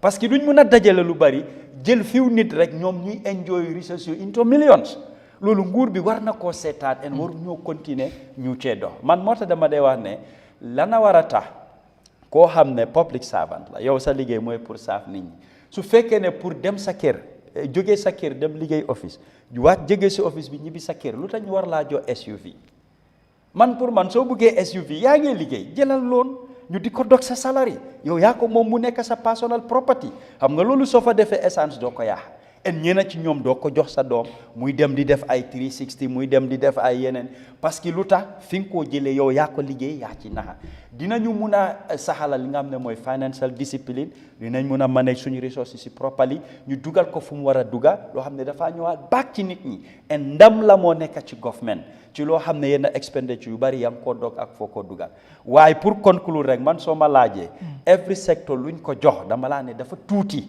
nga xool réew mi liñ soxla ak luñ laaj ci développement waaye ndax am nañ lu bari amuñ lu bari et loolu mu ngi ñoo gaañ torop ci lu ñoo leb loo xam ne ñu ngi koo dugal ci wàllu yenn public service yoo xam ne ñu ngi koo deliver te léegi-léegi soo ko seetee ay nit yu ndaw ñoo koo jël lekk ay millions wala def ko si seen yaram wala ñu koo dundee réew mi dafa war a weesu foofu. Mr Bojang nan nga gisee budget bi ndax jàpp nga ne government bi comme séddale bi ñu koy waxee nu mu ko defee yow ban observation nga ci am. waaw budgeto même bi wolem iko mansakunda na la kotak iko alkodo dinna nga moto sam ministre kiliye am moto men sanna ministre kiliye pour kata Banjul anala sokono tema o moto la depanso wole siata fo ñi mumé la tia sénégal la fenkote yawla faale ten kotek de yalla la sia faale aliya approve disi ya fana yawla faale kotek sa antol le fana be mi yalla gambe no fo ñin se continuer wala ma fase tano ministre kilin la moto wala directeur kilin la moto wala siata fo ñi Sénégal be la tiyo e kamen soto man so na be men sanna I cannot understand how sometimes we think. Yes, that is how it is. Abawala nyama ma jofe ofenda abawala nyama ñine problème oti sang ndesa wado adiamo kasiale. You see, Garmi, there are international standards and benchmarks. 22 years ago, there was a UNESCO conference in Senegal. that was on education. And the benchmark is for governments to spend 20% of their national budget on education, human capital development. 20%. That should accelerate Africa's development to a level that is in tandem with the European standard, American standard, dignified living. Borom xam-xam yi ak government yi toog ñu ne suñu amee alal si dëkk wala comme budget dépense su ne $100 every $120 bu nekk war na dugg si wàllum jànga ak jàngale pour ñu am xam-xam bëri dëkk bi mun a avancer loolu soo ko defee avancer dëkk bi dina gën a gaaw te lu ñu bugg a am dañ koy am si wàllum xam-xam ak yóbbu dëkk bi ñu bëri d'accord including Gambia ñu jógee fa ñu dem Abuja foog naa in 2003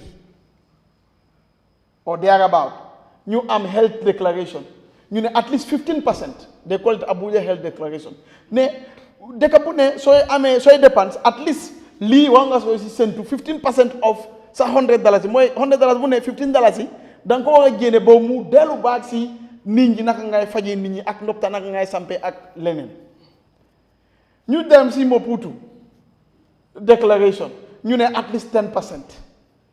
100 bu ne $10 bu ne war na si dellu si wàllum agriculture béy ak yooyu noonu ñun suñu Gambia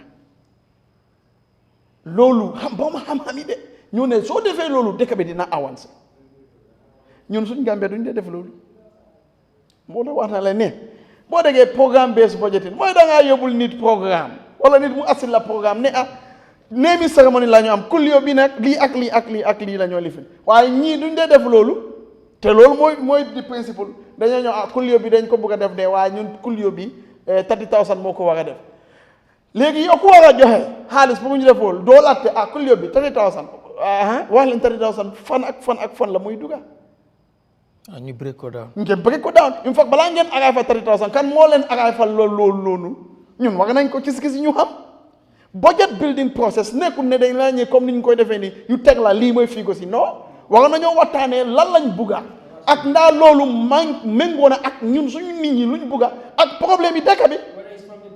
this is it waaye doo dangaa toog nga ak kulliyo bi 30,000 la foo ko wér moo tax ma ne la parlement bi c'est problème. xamuloo na ñamboo la moo. waaw moo buggee nekk te boo xoolee let's look at the figures because yii numbers lañ te ñeneen ñi dañoo wax ne foog nga joxe figures if you look at it Garmi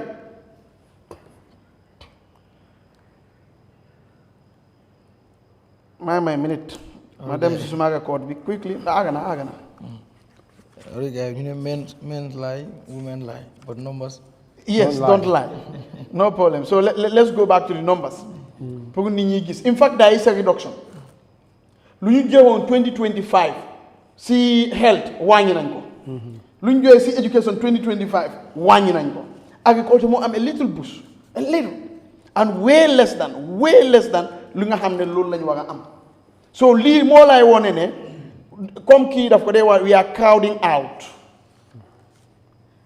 gis nga because of our death suñu jël bi nii lu ñu war a dugal si agriculture duñ ko mën a dugal parce que boog bi mu ngay jël $100 bu nga xam ne ñu yëpp ñoo ko moom yow da nga leb courant foog nga fay courant so $100 boobu dafa war a dugga $30 war na dugga si agriculture du mën a dugga parce que su duggee foofu doo mën a fay boog te soo fayit boog boobu noonu doo mën a amaat accès pour jël beneen boog bu lay mën a yóbbu wala sustain moo tax ñu borom xam-xam yi ñu ne li ngay def comme Doudou Jallow mu wax Garmi the numbers are here in 2025 education is 12.44%.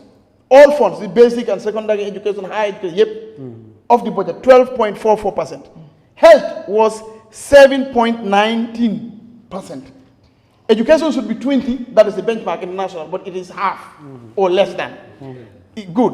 Now you have agriculture, 7.19. It's less than the international benchmark. Agriculture is 2.54% in 2025. In 2026, instead of the 12% of education, now it is 9% something. In health, is 7.19% reduction. Health more agriculture more 2.54%. 0.54%, which is a slight increment. So loolu lu ñuy woon mooy budget mooy dépense bu war a asi yokkute dëkka waaye ñun suñu budget bi dépense bi nga xam ne daf ñuy dellu gannaaw. waaw.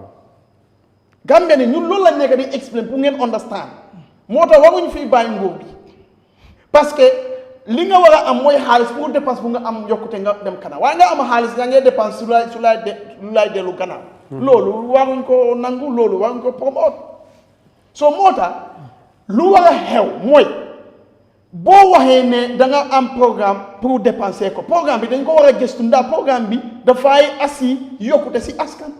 ndaa du ko asi ak xaalis bi fan lañ ko war a dugal mu mun a ñu jugal pour ñu bañ a ñàkk a delluwaat si leb so ma ñëw dimbale Kurang li mu wax nañu waxante dëgg de nit ñi mun nañoo ñàkk lépp waaye food munuñu ko ñàkk moo tax ñu bëri ñu ngi si luwaas munoon nañ takka seen biir 2 years time mun nañoo jënd seen kër waaye lu dee ñëw force si nit mooy fii biir bi kon pour yokku économie bi people ñu mun a am a higher purchasing power and the willingness to spend mooy foog seen biir bi fees number one. the best thing nguur soo bëggee mu dem ak dëkka mooy nit ñi seen biir yi moo war a fees gis na ni ku security risk la waaw dina xalaat dem Sénégal bi ak dem spend suñu hot industry bi tourisme dina dem parce que dina dem spend dina dem dance dina jëndal lii ku nga ne biiram dafa fees dina jàngal doomam fu mu ne waaye sa biir bi su feesu sa doom su waree jàngal sa da ngaa wane déedéet man dépense bi laa nekk di xalaat. no without a balanced diet there is no health. This is it. One of the biggest health risks in the country is the diet. And in fact, research is saying 65% of diseases and so on all emanate from the food and the water that we take. Yeah. It means if you solve that, you can solve half of agricultural, health problems. So Dekabi, if Bago had invested the way he's investing in his tali, that way he invests in agriculture. Time bi ñëpp seen big fees nañ da ngaa gis ne ku bëgg ta liggéey sax wala ku mënta lifin sax da ngaa mën a overspend da ngaa am di health so ñun lu ñu nekk di wax mooy priority budget bi dem na ñëw na jooma xaalis man ma jënda oto te man maa war a jënda sa jegte waaye oto bu may jënda mooy ëppa yow ak keneen jegte bu ngi naay béy di whole at budget bi loolu la te loolu waawu tey mën a yóbbu dëkk bi wate ñu bankoo sambala so the best thing is ntol fango nga kisi ko ke nka mira mune be banko sambala nga banko dum mol bulu mel se banko samba ntol fana be nga dum politiko kono ka dum politiko kono it doesn't mean you have to support APRC or UDP no just get interest about your country ila kodo ka dum mintole anin jumale be ila kodo topoto kan ya di jumale la tax e ka wala for tax based economy ntala nga nyi wuliya faale bi tax damma ñim banku kan ni ata aka ta kuke ñim banko asena half problem o be solve parce que nga jele mole investigation o kele cimento damma men ka bonan Sénégal wala depolte la factory to je ye men di ni ata wala yanda jola nu Gambia kono jam is 300 million Gambian dollars ba giare 25 million ne report o kala no nyaadi le so you can imagine ñine be ñim banko samba kan koma wala na ali nga wacili nga député ken dol soto ali nga wacili nga ñaaton ka ken dol soto wo kan kanan dey nga tranga diam ntol men kana ja man ci haajite mbulu de wallahi ndol dol haajo men be mbulu faylol ben tolla table ka ma ngenda ke topoto bagay munem niye mo ne sembo di mo la e pakate yide aka men diata aka wala ke so fo nga nga ñoo diamu ni nga ñoo hacciri bulandi comme na imamol ka men ke dinoto jama'un ko non dino lonne bayna ji imamul every Friday ala ya ke wonyama hada madi wala be wonyama anasita wala nan to fana kana jan nalka diam nalka nyo yaya pugo ngan na banko je mel fana be je isa moy ko mbe nyimmen ci kan nga falling wala nga nyindo ajos wala tol la intention ti man najan ka mo kaja fi wala ka ko ke ba nyim banko bitano la nyame bin tol le bi jan sama dol fana le bitano jan andun dingol le kana ba nyim budgeto atata anata akan sendi komale because ko nyanta dunna damen abuka dunno je abuka dunje muna yati na budgeto akalafa every year the budget is meant to solve problems So you are solving this problem this year, it doesn't solve. Next year you add, it doesn't solve. Then what is the essence? Na agriculture man time, haliphobia man time. Masakunda alafanya madakunda Gambia government anene nyo sangminto nyo lumo. You are older than me. Have you ever heard of nyo lumo? I know lumo. Lumo for kus or millet? No, lumo, everything is there. No, I mean where government now buys, like they do for groundnut, they go and then do that. Have you ever seen it? No. Is it that we only farm groundnut in this country? No. This is the point. There is no market for it. This is it. Why is the government not buying from those people? Why are they not buying from rearers of animal husbandry? Why are they not buying? Why are we not having factories that will turn our nyo into package that we can go to the mini market and buy? Yeah. Ukraine is fighting. Go to mini markets. Ukraine is buy mini market. Ukraine no, they're still producing. This is it. Yeah. So ndol coming for them budget on anyanta kela come mbadi ngol Senegal ja factory la nyanda sotola Senegal sang Almanya na fang mansukuna manya na katio sang albul wonyama no, it should have been private investors. Mansukunda ye invite level playing field didela ye mako ye factory londi itolle bita yalla tio sannan yake bisikitoti yake tuloti yake siya botati soap and everything wala be atol Senegal mako ila amanke baro kana anatol ka jele ka diam no factory la nyanda sotola mera wala be sulola atol la tio la hani mansa kuna mansa wala ba sannale ni asang yake tuloti wotulobe yombala anumba dina dolla nyine ka banko samba ba ndolla budgeto man taka wokan abe menka wolem kak moto sam ministerial sango sang ya fale director sango sang ya fale ay ta mitino la Abuja nanata hani one page report ata dila na fata nyege nyinem jim budgeto la problème oti andu ninga nyim problème o lo ngamel fojang they are not perfect answers, we are not perfect, but ngam mira bang nga nyim banko bondi abe damen mbe me damen to amam betia. Okay. Mr. Sibi ci mbiru budget bi lañ nek yow ban gis-gis nga ci am comme observation bi nga ci def. Budget bi important na, it is even more than a financial document. Société budget bi moom mooy planning, prioritizing and delivery of essential services to the people. So dafa nekk document boo xam ne dafa important ba pare through budget bi la nguur gi dee informer nation bi on naka la gaay bugg a collecter koppar ak nag si la naka lañ koo fere su suñ health, infrastructure, education ak yeneen secteurs yi. So li ñu war a gën a jàngat mooy gis nañ ne bii 30% or 30 something percent dem na si debt servicing. Suñ ne debt servicing mooy pour war a fay ay bor ay milliards lu dem si fukk ak ñetti junne million mooy 13 billion dalasi te société 13 billion dalasi bo is almost a quarter of the budget, is almost a third of it if I'm not mistaken. So dafa laa woon rek ne nguur gi bor bi gën naa jóg te dafa delluwaat si lan moo tax ñu ne budget ñu ne it should reflect what on the people. Dafa war a nekk loo xamante ne luy reflect si askan bi la ak fere bi tam dafa war a nekk people centered. But su fekkee ne yow tey correct nga bugga nga collect xaalis bu mel nii nga bugg a jël lu benn dogit bi ñetti xaaj la, boo ko xaajee ñetti xaaj benn xaaj bi yaa ngi koo def si fay bor te société fay bor bi ñu ne la juróom benn milliards yi yëpp interest la boo war a fay si bor boo aboon. So man ay mënuma understand government bi seen direction. Ba pare soo ñëwee tamit si béykat yi comme li yeneen waxkat yi wax gis nañ office of the president séparé nañ vice président ak di main office of the president. So mu ngi mel ni tey nga ne Lamine di director of Eyeafrica dafa am budget yi boppam su tukkee directeur bi dafa am budget bu utee ak budget yi main director bi. So make good sense benn palais mu am boo xam ne benn office la, office of the president fa la office of the vice président nekka. Lan mooy tax président bi am own budget am vice président bi am own budget am bi ci independent loolu man musuma koo dégg si réew mi. Amut Sénégal, amut Amérique, amut Guinée Conakry, amut sax Guinée Bissau, amut sax Banana Republic. So why is it that office of the vice president ñu jox ko 340 million. soo ñëwee si ndaw ñi youth and sport they are given 140 million. te ñu delluwaat ci jibo statistics yi ñu ne 70% of the Gambian population are youths.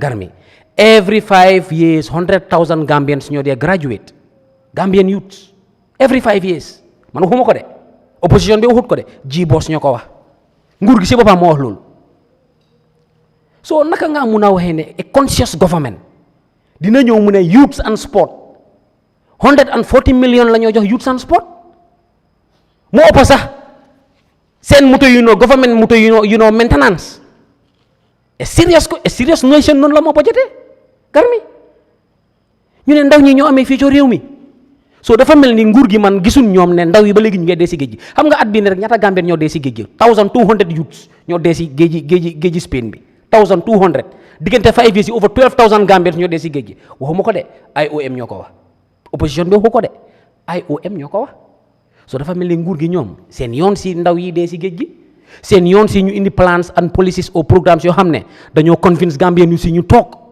ñu contribute si leen may doxal suñu économie garmi nga dem comme ni ko waxkat bi waxee nga dem health gis nañ ne is over foog naa 3 billion nga dem ministry of basic ak higher education dañ leen separate léegi a serious nation ma teg dafa waroon a nekk benn ministry basic education nekk a department for basic education nga am department for higher education wante a conscious country man gëmuma ne war nga am a ministry for basic education nga am ministry for higher education it doesn't make sense mu ngi mel tey ñu am GFF pour football ñu am beneen GFF pour nawetaan wala volleyball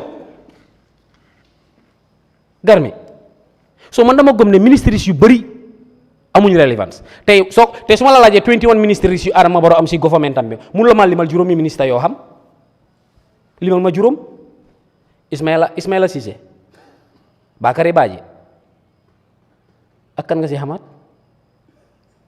borom kaala bi ministry of environment ñu commencé di define gay ak kan nga si xamaat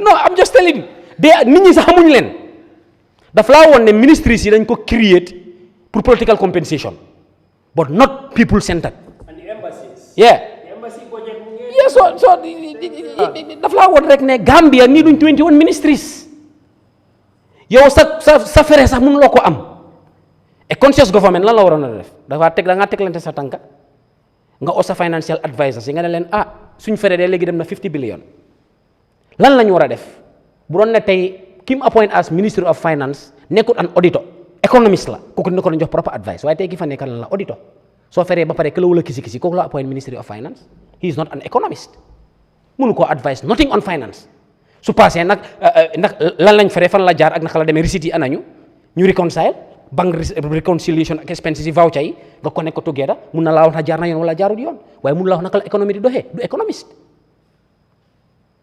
so tey kooku moo teebul this type of document so mun na laa mun ngaa gis yow sa boppa ne nguur gi li tax ñu ne budget it doesn't reflect on this budget you are seeing garmi nga dem foreign affairs ministry of foreign affairs $2 billion on what school fees yi seen ministre yi seen ambassadeur yi rent padaayam ak lan garmi 2 billion boobu tey suñ ko joxoon ndaw yi youth and sport leneen la ñoo wax ñu créer youth entrepreneurship programmes ñu ngi import ganaar ñu ngi import soble pomme de terre Yahya Jammeh sax bi mu fi nekkoon ñu commencé woon nañ di béy soble boo nga xam Barrow dafa ñëw kil yëpp jaaykati si mbedd bi domestic economy bi ñi nga xamante ne ni ñoo doon contribute 5 10 20 yi ñi doon teg seen table yi lu mu def mu deploy di paramilitary nga daaj sa table emul si ne la puusal dañoo jël ay marto di ko dóor xamul ne that is very bad for our economy very very very bad economy bu sew boobu noonu moo dee doxal réew jaaykati caaf bi jaaykati silipaas bi borom table bi loolu moo yore économie réew loolu su doxut yow you are doomed for failure daf la ko woon rek tey CFA bi ñaata la suñ trésor bi lan moo fa nekk la moo tax tey CFA bi suñ xëyee 10,000 ñu ne la 900 nga xëy ñu ne la $1,000 waaye mënuloo xëy ñu ne la 10,000 bi léegi 500 la what is in our treasury lan la government bi nekk di denca nothing da ngaa collect 40 billion nga bugg a spend 50 billion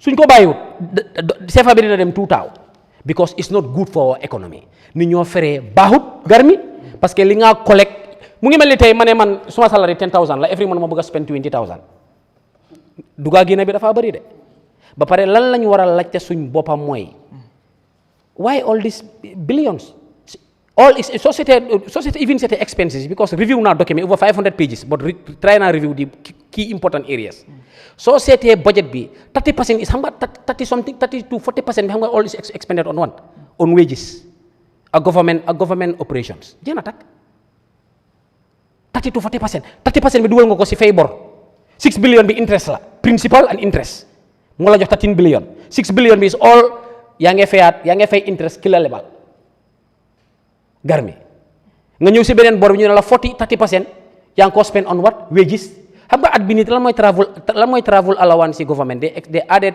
foog naa yokk nañ 22% is 648 million on travel 648 million mënuñoo toog ñu ne dëgg li ñoo feree bari na nguur gi mu ngi am bor léegi at bi kenn bu mu tukki ñu ne li ñoo feree bari na at bi kenn warut a jënd moto gis nañ ko fi Tanzania seen président bi ñooy gis ne bor bi dafa bari dafa jaay plein réew mi yëpp ne ministère yi kenn du jënd moto boos la jënda moo yóbbu ministère yi moo leen a indi ba mu ne bañ fay bor yi ñu doog a allocatal gars yi moto yu cib waaye nguur gi dafa laa woon rek ne yoon exactly dafa laa woon ne seen yoon si Gambia ni bor bi mu ngi gën a yokku nga ñëw tey sa entire budget is all centered on what wages salary that is 40% debt servicing is 30% lan moo la desee nga joxe agriculture 1 billion ministry presidential office soo ko boolee ak vice president office mooy presidential office nga jox ko 1 billion 110 million dollars you transport nga jox leen lan ñi nga xam ne ñoo war a amee sa économie réew mi ñooy magi ëllëgi ñoo war a samp ak companies and what so on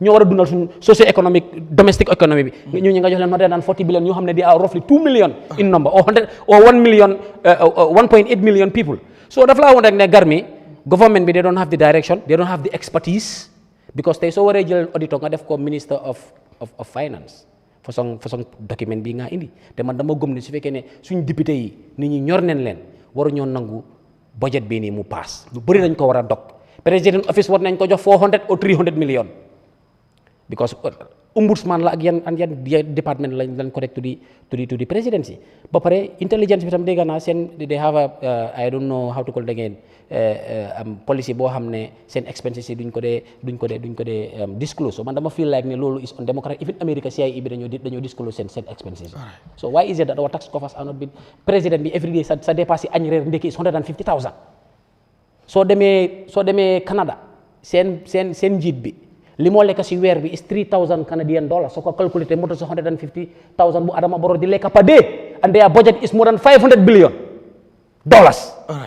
ñun suñ budget bi moto sax $1 billion yaa ngi lekkaat $3,000 a day or $2,500 a day are we a serious country are we a serious nation Garmi all right yes Mr. Kurang ñu ngi ñëw time mu ngi jeex but bëgg naa nga ñëw lan nga foog ne comme budget bi yan nga ci gis yoo xam ne jàpp nga ne loolu waru ci nekk bu ñu waxee ci mbiru bor xam nga ñu bëree wax ne comme Gambia am na yu ci bëri yoo xam ne ci bor la koy mottale ak mais bi xëy na ndimbal yoo xam ne daf koy mën a jot ba ci wàllu bor bi because ñu bëri ñu ngi ciy wax bor bi te bu yàggee dina am even bu nekkul dis régime but mais bi régime buy wutu président Barrow xaw ma kañ la but lu mu yàgg dafa am su ndax bor bu mu fiy fekk maanaam bor bu mu fiy doon ci yooyu noonu lan nga foog ci loolu la nguur gi war a mën a doxal ak tamit budget bi nga gis nii ndax gis nga ci dara loo xam ne xëy na yow impress na la xëy na ci boo koy compare ak ci budget yu weesu. yaa xam nga dëkk bu mel ni Gambia suñ budget bi dafa am fànn yoo xam ne dañ am solo trop tey soo ñëwee ci health education agriculture because budget ñu ko wax ni comme Bojang nu mu ko waxee dunda bi dafa war a oyof warut a jafee ak nit ñi because boo xoolee ay Soviet Union ñoom infrastructure ñoo ko fi daaxa waaye soo gisee lu tax ñu daanu why there was a collapse is because breakfast lunch ak dinner bi bu mu jafee rek nit ñi jóg te fekk ñooñu build nañ all the roads all the bridges all the skyscrapers everything they built in Russia and all those places since 1960s or 1920s. And food was okay. But the moment food becomes a problem, uprising happens. So human nature be nit ki janga bi du dem fen dara du dem fen di dunda bi mu yomba. Tay so buge dunda bi mu yomba dafa am fo wara investir. Tay Gambia bi fum nekk ni so tassé ak nit ci marché bi nga laaj ko du Mamadi nga ne ko légui nak yow loof la nga fogg ne moy problème bi dëkk bi. The first thing lum da wax survival be food. Because nit ki halatu dara so long as he is hungry. So cost of living must go down. Amut government lum muna piti pata te nyaawo nyarande. Nin dom baluo man sono ya, nothing is okay. Number 2, education. Because education and health and agriculture together, they make living possible. Understand that? So, priority government should be a priority. These are the areas you have there. They should be priorities for the government. Why soon you have a budget, you just more than 20 billion is going into running the offices, transport, salaries, allowances, fuel, running expenses, and nekuñ di invest loo xam ne dina mun a faj. For example, in agriculture, Gambia is very fertile. Sun suuf bi dafa baax. Comprendre nga waaye xaalis bu faa dem investment bu faa dem chicken change la comme boo jàng exemple bu mu joxe fii I like it very much. Boo jëlee benn pajero 12 million nga jox ko béykat yi mun nañoo béy fooñ yëpp moo sa béyka kunkoot or gardens without even suffering. With mechanized agriculture, with 2-3 vehicles, ñoom lu ñoo spend. But our government is spending a lot. Mu ngi spend so much on foo xam ne munta feed nit ñi munta tax ñu am xam-xam. Gis nga lu ñoo spend on scholarships and basic and secondary or higher education. What they spending on health. Ndembaan amut wax. You have so many health is good in Gambia. Dama dem Demban. I heard that president last time, I'm not joge America di ñew fi, But we know that if it is dental, all the dental clinics are 90% of them are private. But what I'm saying is, yeah, and it's cheap compared to what you pay, but they are private. It's not the government dental. People don't go to the government dental. How many people go there? Ñoo xam ne amuñ pexe, ñoo dee dem si nguur bi pour ñu buddi seen boñ. But most people go to private for dental health care. So demen Demban, the MPs ñu doon joxe example of Demban RVTH, xaalis buñ fa spend and what is available there. Dafa daw yaram. Te lii lañ mun a xoolee nguur bi na mu ngi def lu baax na defut lu baax. Because Manila, Jawara sampana 400 kilometers stretch. Banjul to Katong, to Koina. O Banjul to Basse. Yeah, sampana the similar thing. Kon baro na bay lolu na samparek, but it's not something we don't see before. It's been happening. Na dunda bi na yomba. Let people have good health care. Nit ñi nañ mëna dem l'hôpital ñu fajo fekk amuñ xaalis pour dem Dakar or anywhere else. Gambians yu dem Dakar di fajo is a lot. Te lolu jarut ko. Let the schools yi nañ nekk school boo xam ne boo fa jógee boo duggee school naka la xiif bi mun a dem and agriculture and all these industries duñ mun a dem ka fogo al ngam fa sun tomato dada ngam fa sun atondi lemonato dada ngam fa sun ñin dada wote kenola ni londo tije boo demee Malaysia guy jox nañ fi example Malaysia, Singapore, Thailand and so on. They will tell you what they spend on education. If they have 8 or 10 universities, they still have 100,000 students in those universities. They have another 200,000 abroad. So they are investing on education. Because for investing on education, why education no, it has to be targeted and strategic to solve the real problems that the strategic problems that the education is having. Fi sun dépense education yep fay teacher la pay 1/6, pay the teachers. Yes, the teachers should be well paid. In fact, they are not Nunjana Fe Doyut. But after paying the teachers properly, there is still a lot more to be done in education. Have access to the latest. Now people are going into technology, so they may see classrooms. Fi Kurang some more problem. Infrastructure. They said what? Barrow say infrastructure, number 1. Number 2, infrastructure. Number 3, infrastructure. Well, let me ask you, is NAWEC an infrastructure? It's the number 1 infrastructure, NAWEC. You cannot solve it. So those infrastructures, what are they? We will say, I don't know, I think 10% and 1% is the problem of those. But the problem of infrastructure starts with NAWEC. Bo amute Kurang. No factory will work here. Nobody will bring money to set up a factory if Kurang is going VIPAP.